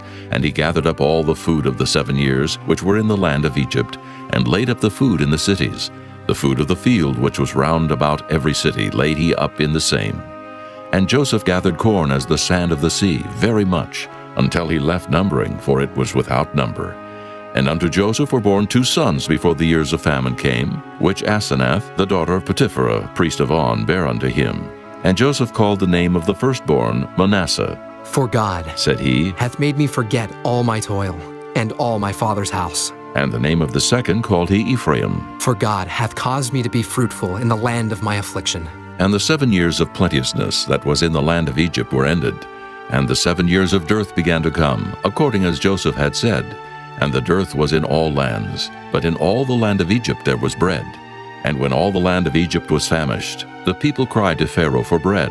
And Pharaoh said unto all the Egyptians, Go unto Joseph, what he saith to you, do. And the famine was over all the face of the earth. And Joseph opened all the storehouses, and sold unto the Egyptians. And the famine waxed sore in the land of Egypt. And all countries came into Egypt to Joseph for to buy corn, because that the famine was so sore in all lands. Chapter 42. Now when Jacob saw that there was corn in Egypt, Jacob said unto his sons, Why do ye look one upon another? And he said, Behold, I have heard that there is corn in Egypt. Get you down thither, and buy for us from thence, that we may live, and not die. And Joseph's 10 brethren went down to buy corn in Egypt. But Benjamin, Joseph's brother, Jacob sent not with his brethren, for he said, Lest peradventure mischief befall him. And the sons of Israel came to buy corn among those that came, for the famine was in the land of Canaan. And Joseph was the governor over the land, and he it was that sold to all the people of the land. And Joseph's brethren came and bowed down themselves before him with their faces to the earth. And Joseph saw his brethren, and he knew them, but made himself strange unto them, and spake roughly unto them. And he said unto them, Whence come ye? And they said, From the land of Canaan to buy food. And Joseph knew his brethren, but they knew not him. And Joseph remembered the dreams which he dreamed of them, and said unto them, Ye are spies, to see the nakedness of the land ye are come. And they said unto him, Nay, my lord, but to buy food are thy servants come. We are all one man's sons. We are true men. Thy servants are no spies. And he said unto them, Nay, but to see the nakedness of the land ye are come. And they said, Thy servants are 12 brethren, the sons of one man in the land of Canaan. And behold, the youngest is this day with our father, and one is not. And Joseph said unto them, That is it that I spake unto you, saying, Ye are spies. Hereby ye shall be proved. By the life of Pharaoh ye shall not go forth hence, except your youngest brother come hither. Send one of you, and let him fetch your brother. And ye shall be kept in prison, that your words may be proved whether there be any truth in you. Or else, by the life of Pharaoh, surely ye are spies. And he put them all together into ward 3 days. And Joseph said unto them the 3rd day, This do and live, for I fear God. If ye be true men, let one of your brethren be bound in the house of your prison. Go ye, carry corn for the famine of your houses. But bring your youngest brother unto me. so shall your words be verified, and ye shall not die. And they did so. And they said one to another, We are verily guilty concerning our brother, in that we saw the anguish of his soul when he besought us, and we would not hear. Therefore is this distress come upon us. And Reuben answered them, saying, Spake I not unto you, saying, Do not sin against the child, and ye would not hear? Therefore, behold, also his blood is required. And they knew not that Joseph understood them, for he spake unto them by an interpreter. And he turned himself about from them and wept, and returned to them again, and communed with them, and took from them Simeon, and bound him before their eyes. Then Joseph commanded to fill their sacks with corn, and to restore every man's money into his sack, and to give them provision for the way. And thus did he unto them. And they laded their asses with the corn, and departed thence. And as one of them opened his sack to give his ass provender in the inn, he espied his money. For behold, it was in his sack's mouth. And he said unto his brethren, My money is restored, and lo, it is even in my sack. And their heart failed them, and they were afraid, saying one to another, What is this that God hath done unto us? And they came unto Jacob their father unto the land of Canaan, and told him all that befell unto them, saying, The man who is the Lord of the land spake roughly to us, and took us for spies of the country. And we said unto him, We are true men, we are no spies. We be 12 brethren, sons of our father, one is not, and the youngest is this day with our father in the land of Canaan. And the man, the Lord of the country, said unto us, Hereby shall I know that ye are true men. Leave one of your brethren here with me, and take food for the famine of your households, and be gone. And bring your youngest brother unto me. Then shall I know that ye are no spies, but that ye are true men. So will I deliver you your brother, and ye shall traffic in the land. And it came to pass, as they emptied their sacks, that behold, every man's bundle of money was in his sack. And when both they and their father saw the bundles of money, they were afraid. And Jacob their father said unto them, Me have ye bereaved of my children. Joseph is not, and Simeon is not, and ye will take Benjamin away. All these things are against me. And Reuben spake unto his father, saying, Slay my 2 sons, if I bring him not to thee. Deliver him into my hand, and I will bring him to thee again. And he said, My son shall not go down with you, for his brother is dead, and he is left alone. If mischief befall him by the way in the which ye go, then shall ye bring down my gray hairs with sorrow to the grave. Chapter 43. And the famine was sore in the land. And it came to pass, when they had eaten up the corn which they had brought out of Egypt, their father said unto them, Go again, buy us a little food. And Judah spake unto him, saying, The man did solemnly protest unto us, saying, Ye shall not see my face, except your brother be with you. If thou wilt send our brother with us, we will go down and buy thee food. But if thou wilt not send him, we will not go down. For the man said unto us, Ye shall not see my face, except your brother be with you. And Israel said, Wherefore dealt ye so ill with me, as to tell the man whether ye had yet a brother? And they said, The man asked us straitly of our state and of our kindred, saying, Is your father yet alive? Have ye another brother? And we told him according to the tenor of these words. Could we certainly know that he would say, Bring your brother down? And Judah said unto Israel his father, Send the lad with me, and we will arise and go, that we may live and not die, both we and thou, and also our little ones.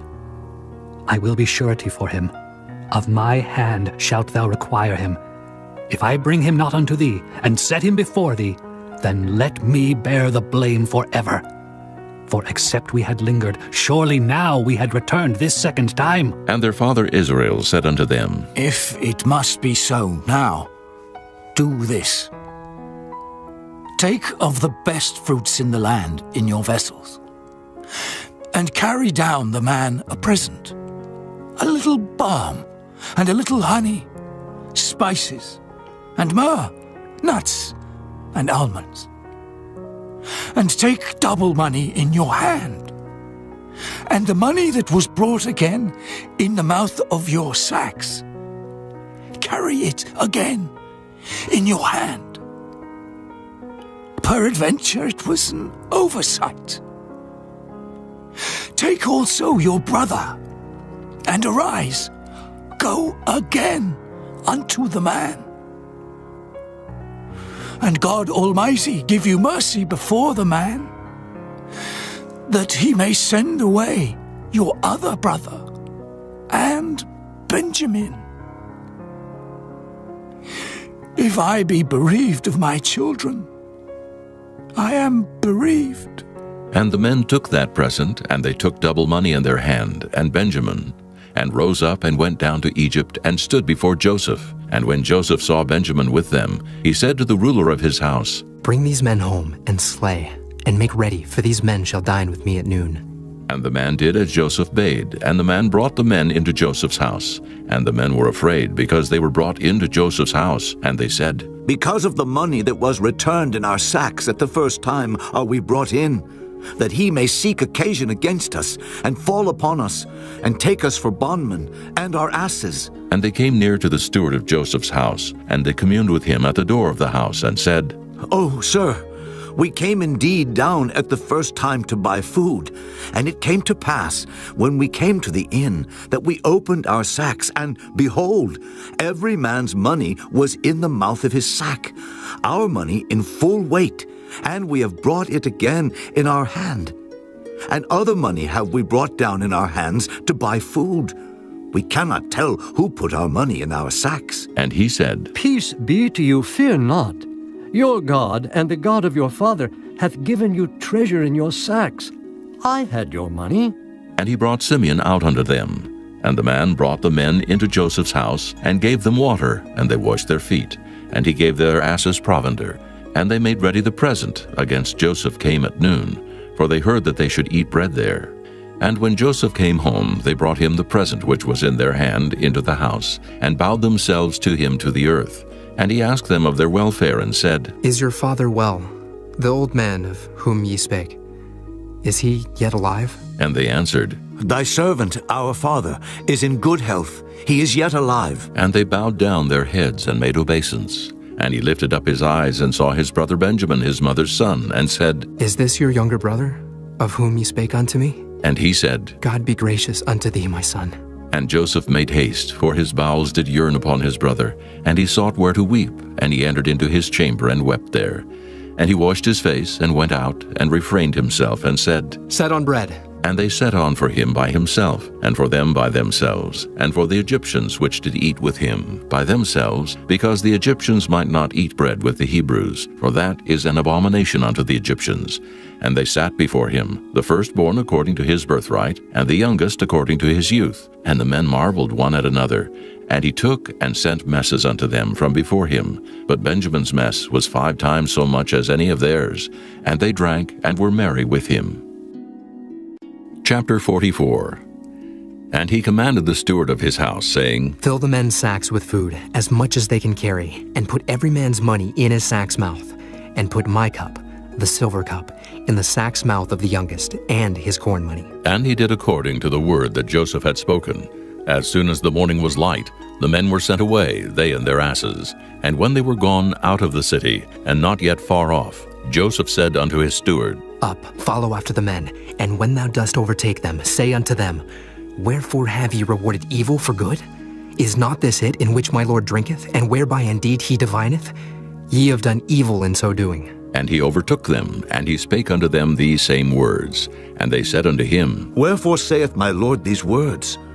God forbid that thy servant should do according to this thing. Behold, the money which we found in our sacks' mouths, we brought again unto thee out of the land of Canaan. How then should we steal out of thy Lord's house silver or gold?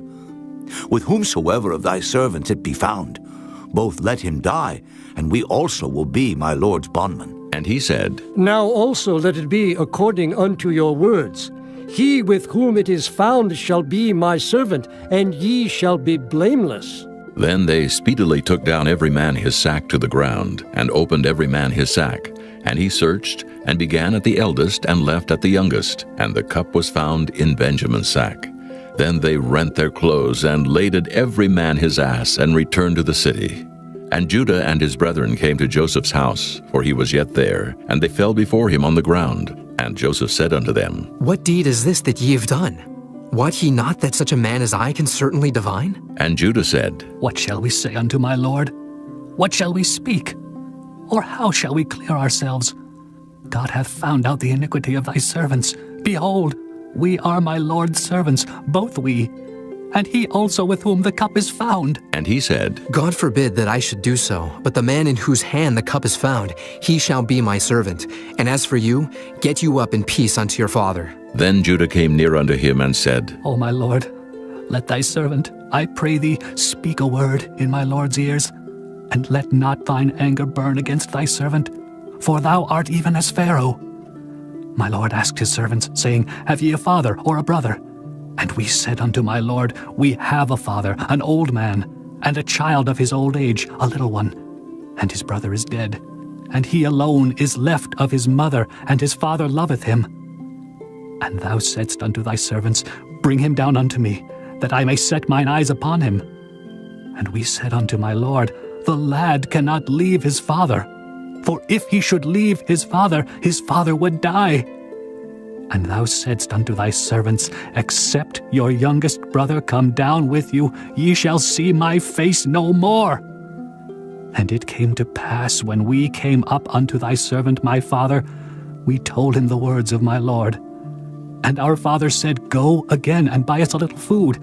And we said, We cannot go down. If our youngest brother be with us, then will we go down. For we may not see the man's face, except our youngest brother be with us. And thy servant my father said unto us, Ye know that my wife bare me 2 sons, and the one went out from me. And I said, Surely he is torn in pieces. And I saw him not since. And if ye take this also from me, and mischief befall him, ye shall bring down my gray hairs with sorrow to the grave. Now therefore, when I come to thy servant my father, and the lad be not with us, seeing that his life is bound up in the lad's life, it shall come to pass, when he seeth that the lad is not with us, that he will die. And thy servants shall bring down the gray hairs of thy servant our father with sorrow to the grave. For thy servant became surety for the lad unto my father, saying, If I bring him not unto thee, then I shall bear the blame to my father forever. Now therefore, I pray thee, let thy servant abide instead of the lad a bondman to my lord, and let the lad go up with his brethren. For how shall I go up to my father, and the lad be not with me, lest peradventure I see the evil that shall come on my father? Chapter 45. Then Joseph could not refrain himself before all them that stood by him, and he cried, Cause every man to go out from me. And there stood no man with him while Joseph made himself known unto his brethren. And he wept aloud, and the Egyptians and the house of Pharaoh heard. And Joseph said unto his brethren, I am Joseph. Doth my father yet live? And his brethren could not answer him, for they were troubled at his presence. And Joseph said unto his brethren, Come near to me, I pray you. And they came near, and he said, I am Joseph, your brother, whom ye sold into Egypt. Now, therefore, be not grieved, nor angry with yourselves, that ye sold me hither, for God did send me before you to preserve life. For these 2 years hath the famine been in the land, and yet there are 5 years in the which there shall neither be earing nor harvest. And God sent me before you to preserve you a posterity in the earth, and to save your lives by a great deliverance. So now it was not you that sent me hither, but God. And he hath made me a father to Pharaoh, and lord of all his house, and a ruler throughout all the land of Egypt. Haste ye, and go up to my father, and say unto him, Thus saith thy son Joseph, God hath made me lord of all Egypt. Come down unto me, tarry not, and thou shalt dwell in the land of Goshen. And thou shalt be near unto me, thou and thy children, and thy children's children, and thy flocks and thy herds, and all that thou hast. And there will I nourish thee. For yet there are 5 years of famine, lest thou and thy household, and all that thou hast, come to poverty. And behold, your eyes see, and the eyes of my brother Benjamin, that it is my mouth that speaketh unto you. And ye shall tell my father of all my glory in Egypt, and of all that ye have seen. And ye shall haste, and bring down my father hither. And he fell upon his brother Benjamin's neck, and wept. And Benjamin wept upon his neck. Moreover, he kissed all his brethren, and wept upon them. And after that his brethren talked with him. And the fame thereof was heard in Pharaoh's house, saying, Joseph's brethren are come. And it pleased Pharaoh well, and his servants. And Pharaoh said unto Joseph, Say unto thy brethren, This do ye, lade your beasts, and go, get you into the land of Canaan. And take your father and your households, and come unto me, and I will give you the good of the land of Egypt. And ye shall eat the fat of the land. Now thou art commanded, This do ye, take you wagons out of the land of Egypt for your little ones, and for your wives, and bring your father, and come. Also regard not your stuff, for the good of all the land of Egypt is yours. And the children of Israel did so. And Joseph gave them wagons according to the commandment of Pharaoh, and gave them provision for the way. To all of them he gave each man changes of raiment. But to Benjamin he gave 300 pieces of silver, and 5 changes of raiment. And to his father he sent after this manner 10 asses laden with the good things of Egypt, and 10 she-asses laden with corn and bread and meat for his father by the way. So he sent his brethren away, and they departed, and he said unto them, See that ye fall not out by the way.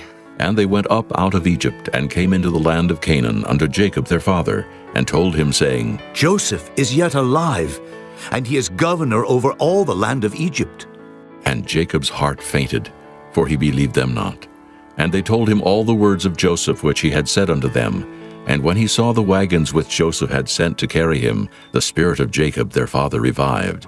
And Israel said, It is enough. Joseph, my son, is yet alive. I will go and see him before I die. Chapter 46. And Israel took his journey with all that he had, and came to Beersheba, and offered sacrifices unto the God of his father Isaac. And God spake unto Israel in the visions of the night, and said, Jacob, Jacob. And he said, Here am I. And he said, I am God, the God of thy father. Fear not to go down into Egypt, for I will there make of thee a great nation. I will go down with thee into Egypt, and I will also surely bring thee up again, and Joseph shall put his hand upon thine eyes. And Jacob rose up from Beersheba, and the sons of Israel carried Jacob their father, and their little ones, and their wives, in the wagons which Pharaoh had sent to carry him. And they took their cattle and their goods which they had gotten in the land of Canaan, and came into Egypt. Jacob and all his seed with him, his sons and his sons' sons with him, his daughters and his sons' daughters, and all his seed brought he with him into Egypt. And these are the names of the children of Israel which came into Egypt: Jacob and his sons, Reuben, Jacob's firstborn. And the sons of Reuben, Hanok, and Phalu, and Hezron, and Carmi. And the sons of Simeon, Jemuel, and Janaan, and Odad, and Jachin, and Zohar, and Shaul, the son of a Canaanitish woman. And the sons of Levi, Gershon, Kohath, and Merari. And the sons of Judah, and Onan, and Shelah, and Pharez, and Zerah. But and Onan died in the land of Canaan. And the sons of Pharez were Hezron, and Hamul. And the sons of Issachar, Tola, and Phuvah, and Job, and Shimron. And the sons of Zebulun, Sirid, and Elon, and Jaleel. These be the sons of Leah, which she bare unto Jacob in Padan-aram, with his daughter Dinah. All the souls of his sons and his daughters were 33. And the sons of Gad, Ziphion, and Hagi, Shunai, and Esbon, Eri, and Erodai, and Areli. And the sons of Asher, Jimnah, and Ishua, and Isui, and Beriah, and Sarah their sister. And the sons of Beriah, Heber, and Malchiel. These are the sons of Zilpah, whom Laban gave to Leah his daughter. And these she bare unto Jacob, even 16 souls, the sons of Rachel Jacob's wife, Joseph and Benjamin. And under Joseph in the land of Egypt were born Manasseh and Ephraim, which Asenath, the daughter of Potipherah, priest of On, bare unto him. And the sons of Benjamin were Bela, and Becher, and Ashbel, Jerah, and Naaman, Ehi, and Rosh, Muppim, and Huppim, and Ard. These are the sons of Rachel, which were born to Jacob. All the souls were 14. And the sons of Dan, Hushim. And the sons of Naphtali, Jaziel, and Guni, and Jezer, and Shillem. These are the sons of Bilhah, which Laban gave unto Rachel his daughter, and she bare these unto Jacob. All the souls were 7. All the souls that came with Jacob into Egypt, which came out of his loins, besides Jacob's sons' wives, all the souls were 66. And the sons of Joseph, which were born him in Egypt, were 2 souls. All the souls of the house of Jacob, which came into Egypt, were 70.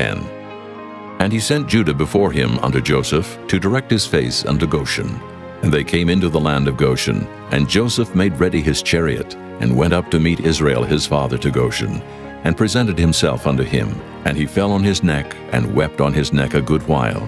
And Israel said unto Joseph, Now let me die, since I have seen thy face, because thou art yet alive.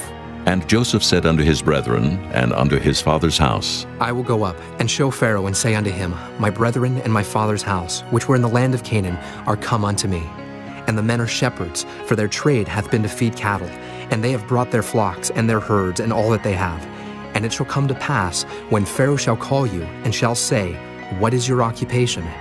That ye shall say, Thy servant's trade hath been about cattle from our youth, even until now, both we and also our fathers, that ye may dwell in the land of Goshen, for every shepherd is an abomination unto the Egyptians. Chapter 47. Then Joseph came and told Pharaoh and said, My father and my brethren, and their flocks and their herds, and all that they have, are come out of the land of Canaan, and, behold, they are in the land of Goshen. And he took some of his brethren, even 5 men, and presented them unto Pharaoh. And Pharaoh said unto his brethren, What is your occupation? And they said unto Pharaoh, Thy servants are shepherds, both we and also our fathers. They said moreover unto Pharaoh, For to sojourn in the land are we come, for thy servants have no pasture for their flocks, for the famine is sore in the land of Canaan.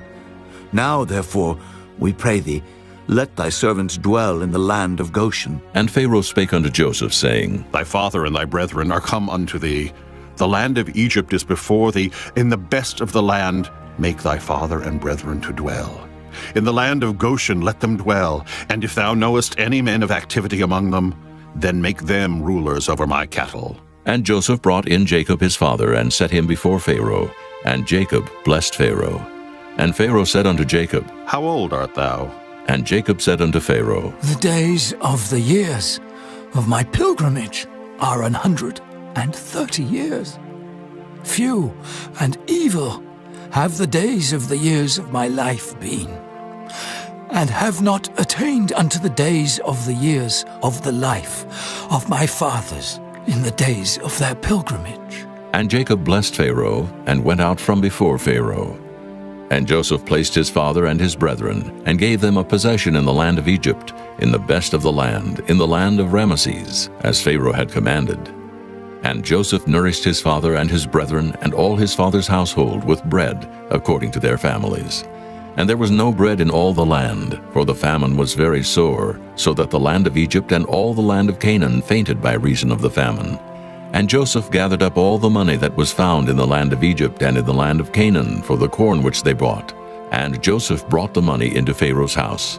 And when money failed in the land of Egypt and in the land of Canaan, all the Egyptians came unto Joseph and said, Give us bread, for why should we die in thy presence? For the money faileth. And Joseph said, Give your cattle, and I will give you for your cattle, if money fail. And they brought their cattle unto Joseph. And Joseph gave them bread in exchange for horses, and for the flocks, and for the cattle of the herds, and for the asses. And he fed them with bread for all their cattle for that year. When that year was ended, they came unto him the second year, and said unto him, We will not hide it from my lord, how that our money is spent. My lord also hath our herds of cattle. There is not aught left in the sight of my lord, but our bodies and our lands. Wherefore shall we die before thine eyes, both we and our land? Buy us and our land for bread, and we and our land will be servants unto Pharaoh. And give us seed, that we may live and not die, that the land be not desolate. And Joseph bought all the land of Egypt for Pharaoh, for the Egyptians sold every man his field, because the famine prevailed over them. So the land became Pharaoh's. And as for the people, he removed them to cities from one end of the borders of Egypt even to the other end thereof. Only the land of the priests bought he not, for the priests had a portion assigned them of Pharaoh, and did eat their portion which Pharaoh gave them. Wherefore they sold not their lands. Then Joseph said unto the people, Behold, I have bought you this day and your land for Pharaoh. Lo, here is seed for you, and ye shall sow the land.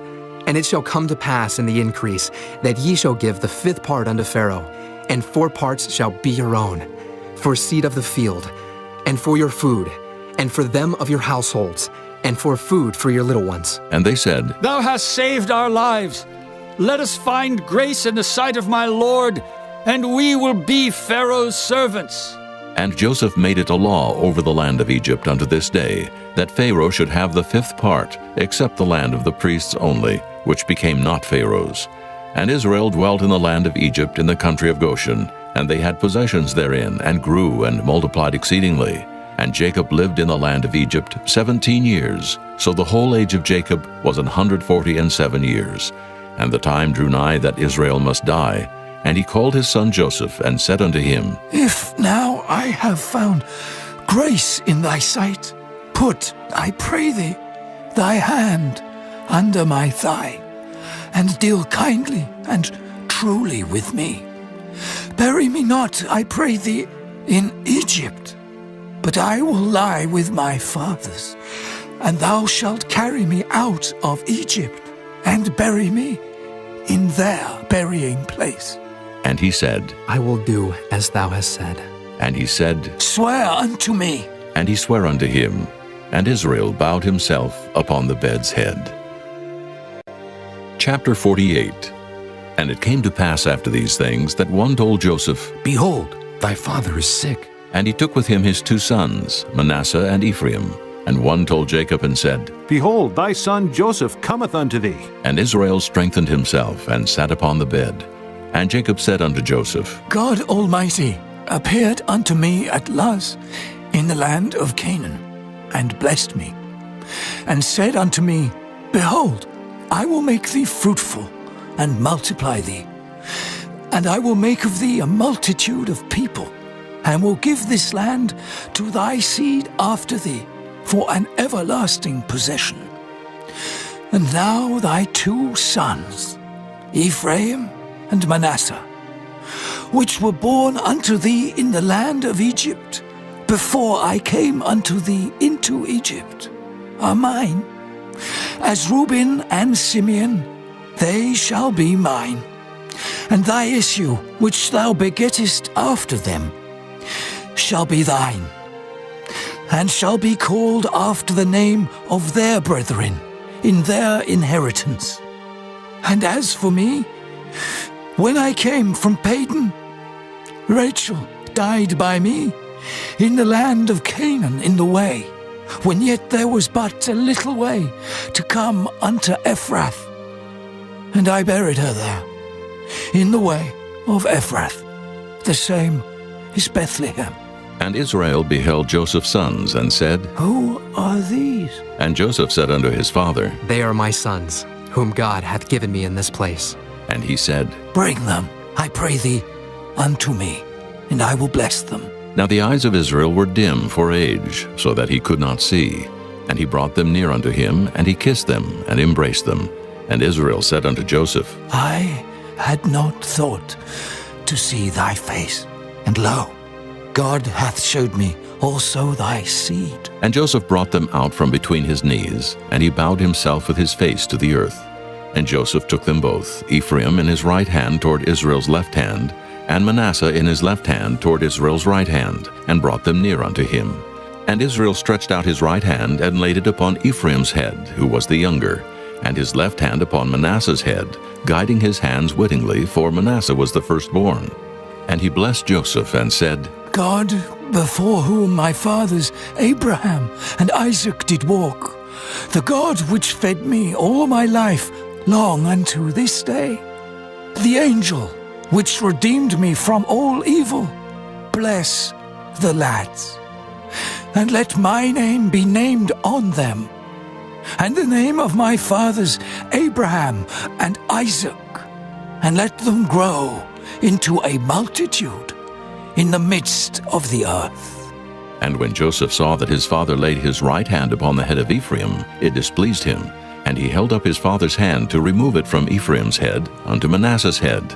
And Joseph said unto his father, Not so, my father, for this is the firstborn. Put thy right hand upon his head. And his father refused and said, I know it, my son, I know it. He also shall become a people, and he also shall be great. But truly, his younger brother shall be greater than he, and his seed shall become a multitude of nations. And he blessed them that day, saying, In thee shall Israel bless, saying, God make thee as Ephraim and as Manasseh. And he set Ephraim before Manasseh. And Israel said unto Joseph, Behold, I die, but God shall be with you, and bring you again unto the land of your fathers. Moreover, I have given to thee one portion above thy brethren, which I took out of the hand of the Amorite with my sword and with my bow. Chapter 49. And Jacob called unto his sons, and said, Gather yourselves together, that I may tell you that which shall befall you in the last days.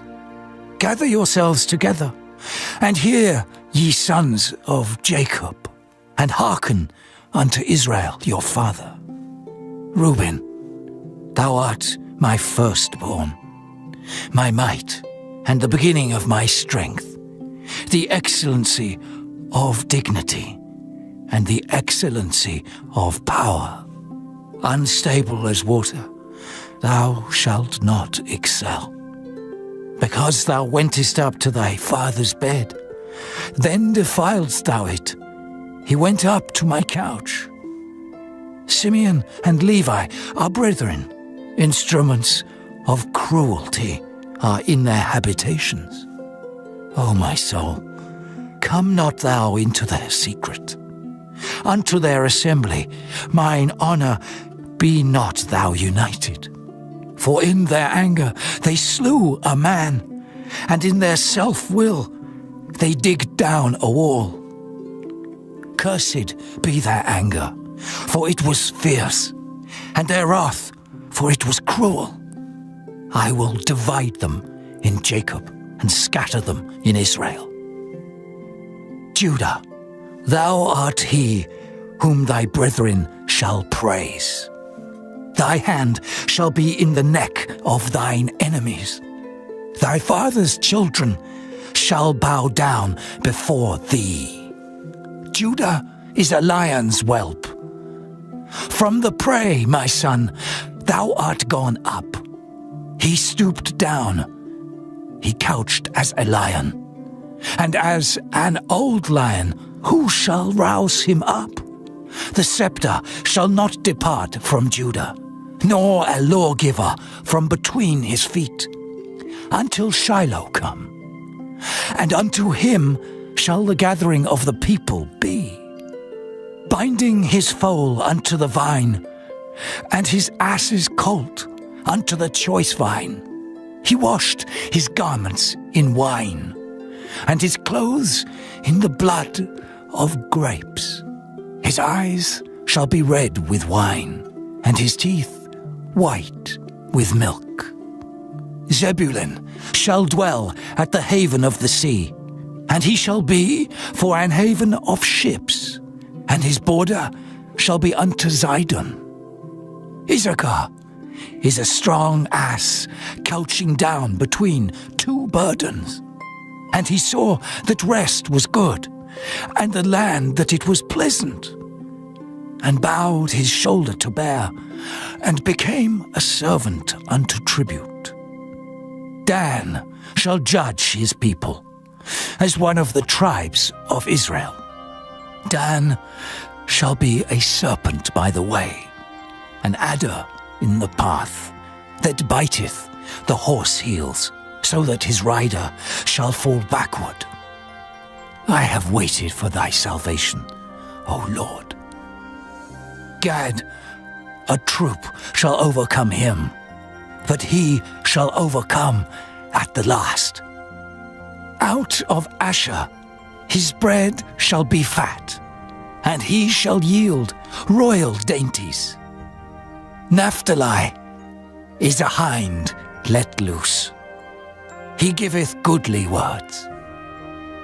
Joseph is a fruitful bough, even a fruitful bough by a well, whose branches run over the wall.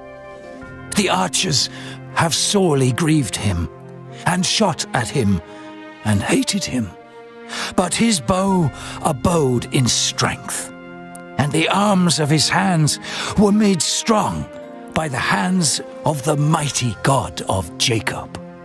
From thence is the shepherd, the stone of Israel, even by the God of thy father, who shall help thee, and by the Almighty, who shall bless thee, with blessings of heaven above, blessings of the deep that lieth under, blessings of the breasts and of the womb. The blessings of thy father have prevailed above the blessings of my progenitors, unto the utmost bound of the everlasting hills. They shall be on the head of Joseph, and on the crown of the head of him that was separate from his brethren. Benjamin shall raven as a wolf. In the morning he shall devour the prey, and at night he shall divide the spoil. All these are the 12 tribes of Israel, and this is it that their father spake unto them, and blessed them. Every one according to his blessing he blessed them. And he charged them, and said unto them, I am to be gathered unto my people.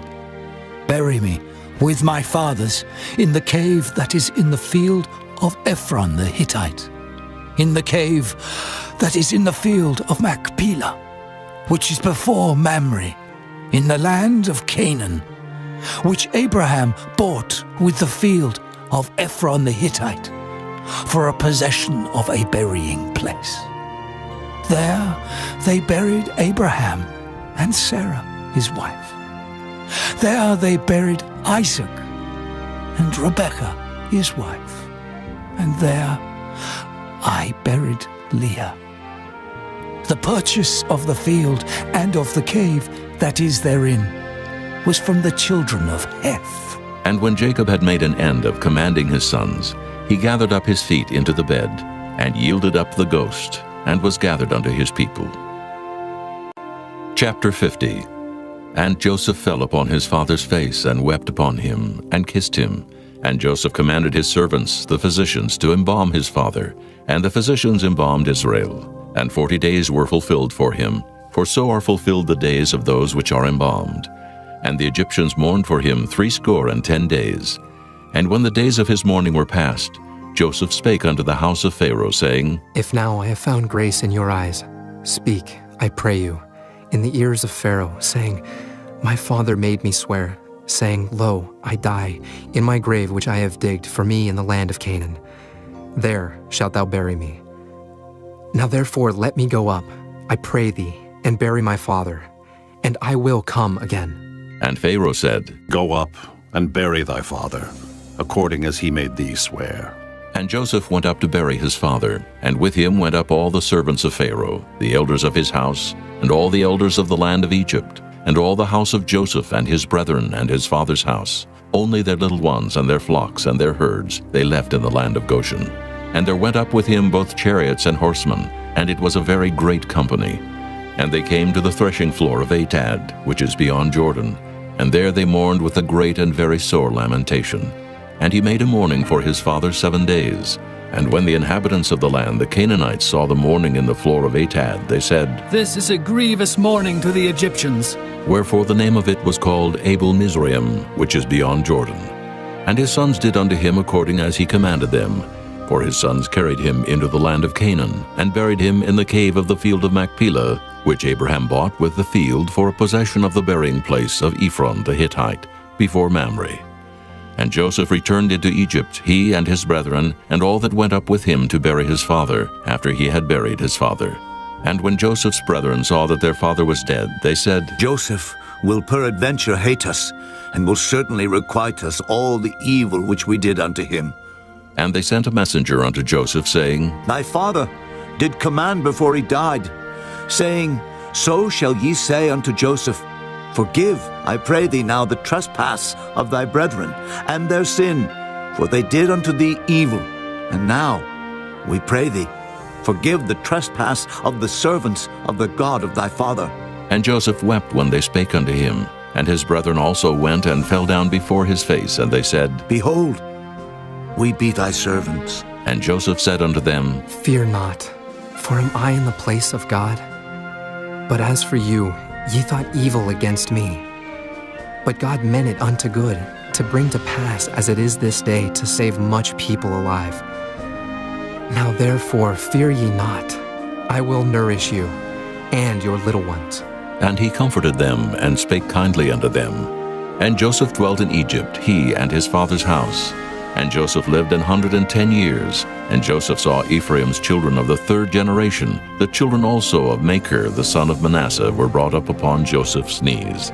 And Joseph said unto his brethren, I die, and God will surely visit you, and bring you out of this land unto the land which he sware to Abraham, to Isaac, and to Jacob. And Joseph took an oath of the children of Israel, saying, God will surely visit you, and ye shall carry up my bones from hence. So Joseph died, being 110 years old, and they embalmed him, and he was put in a coffin in Egypt.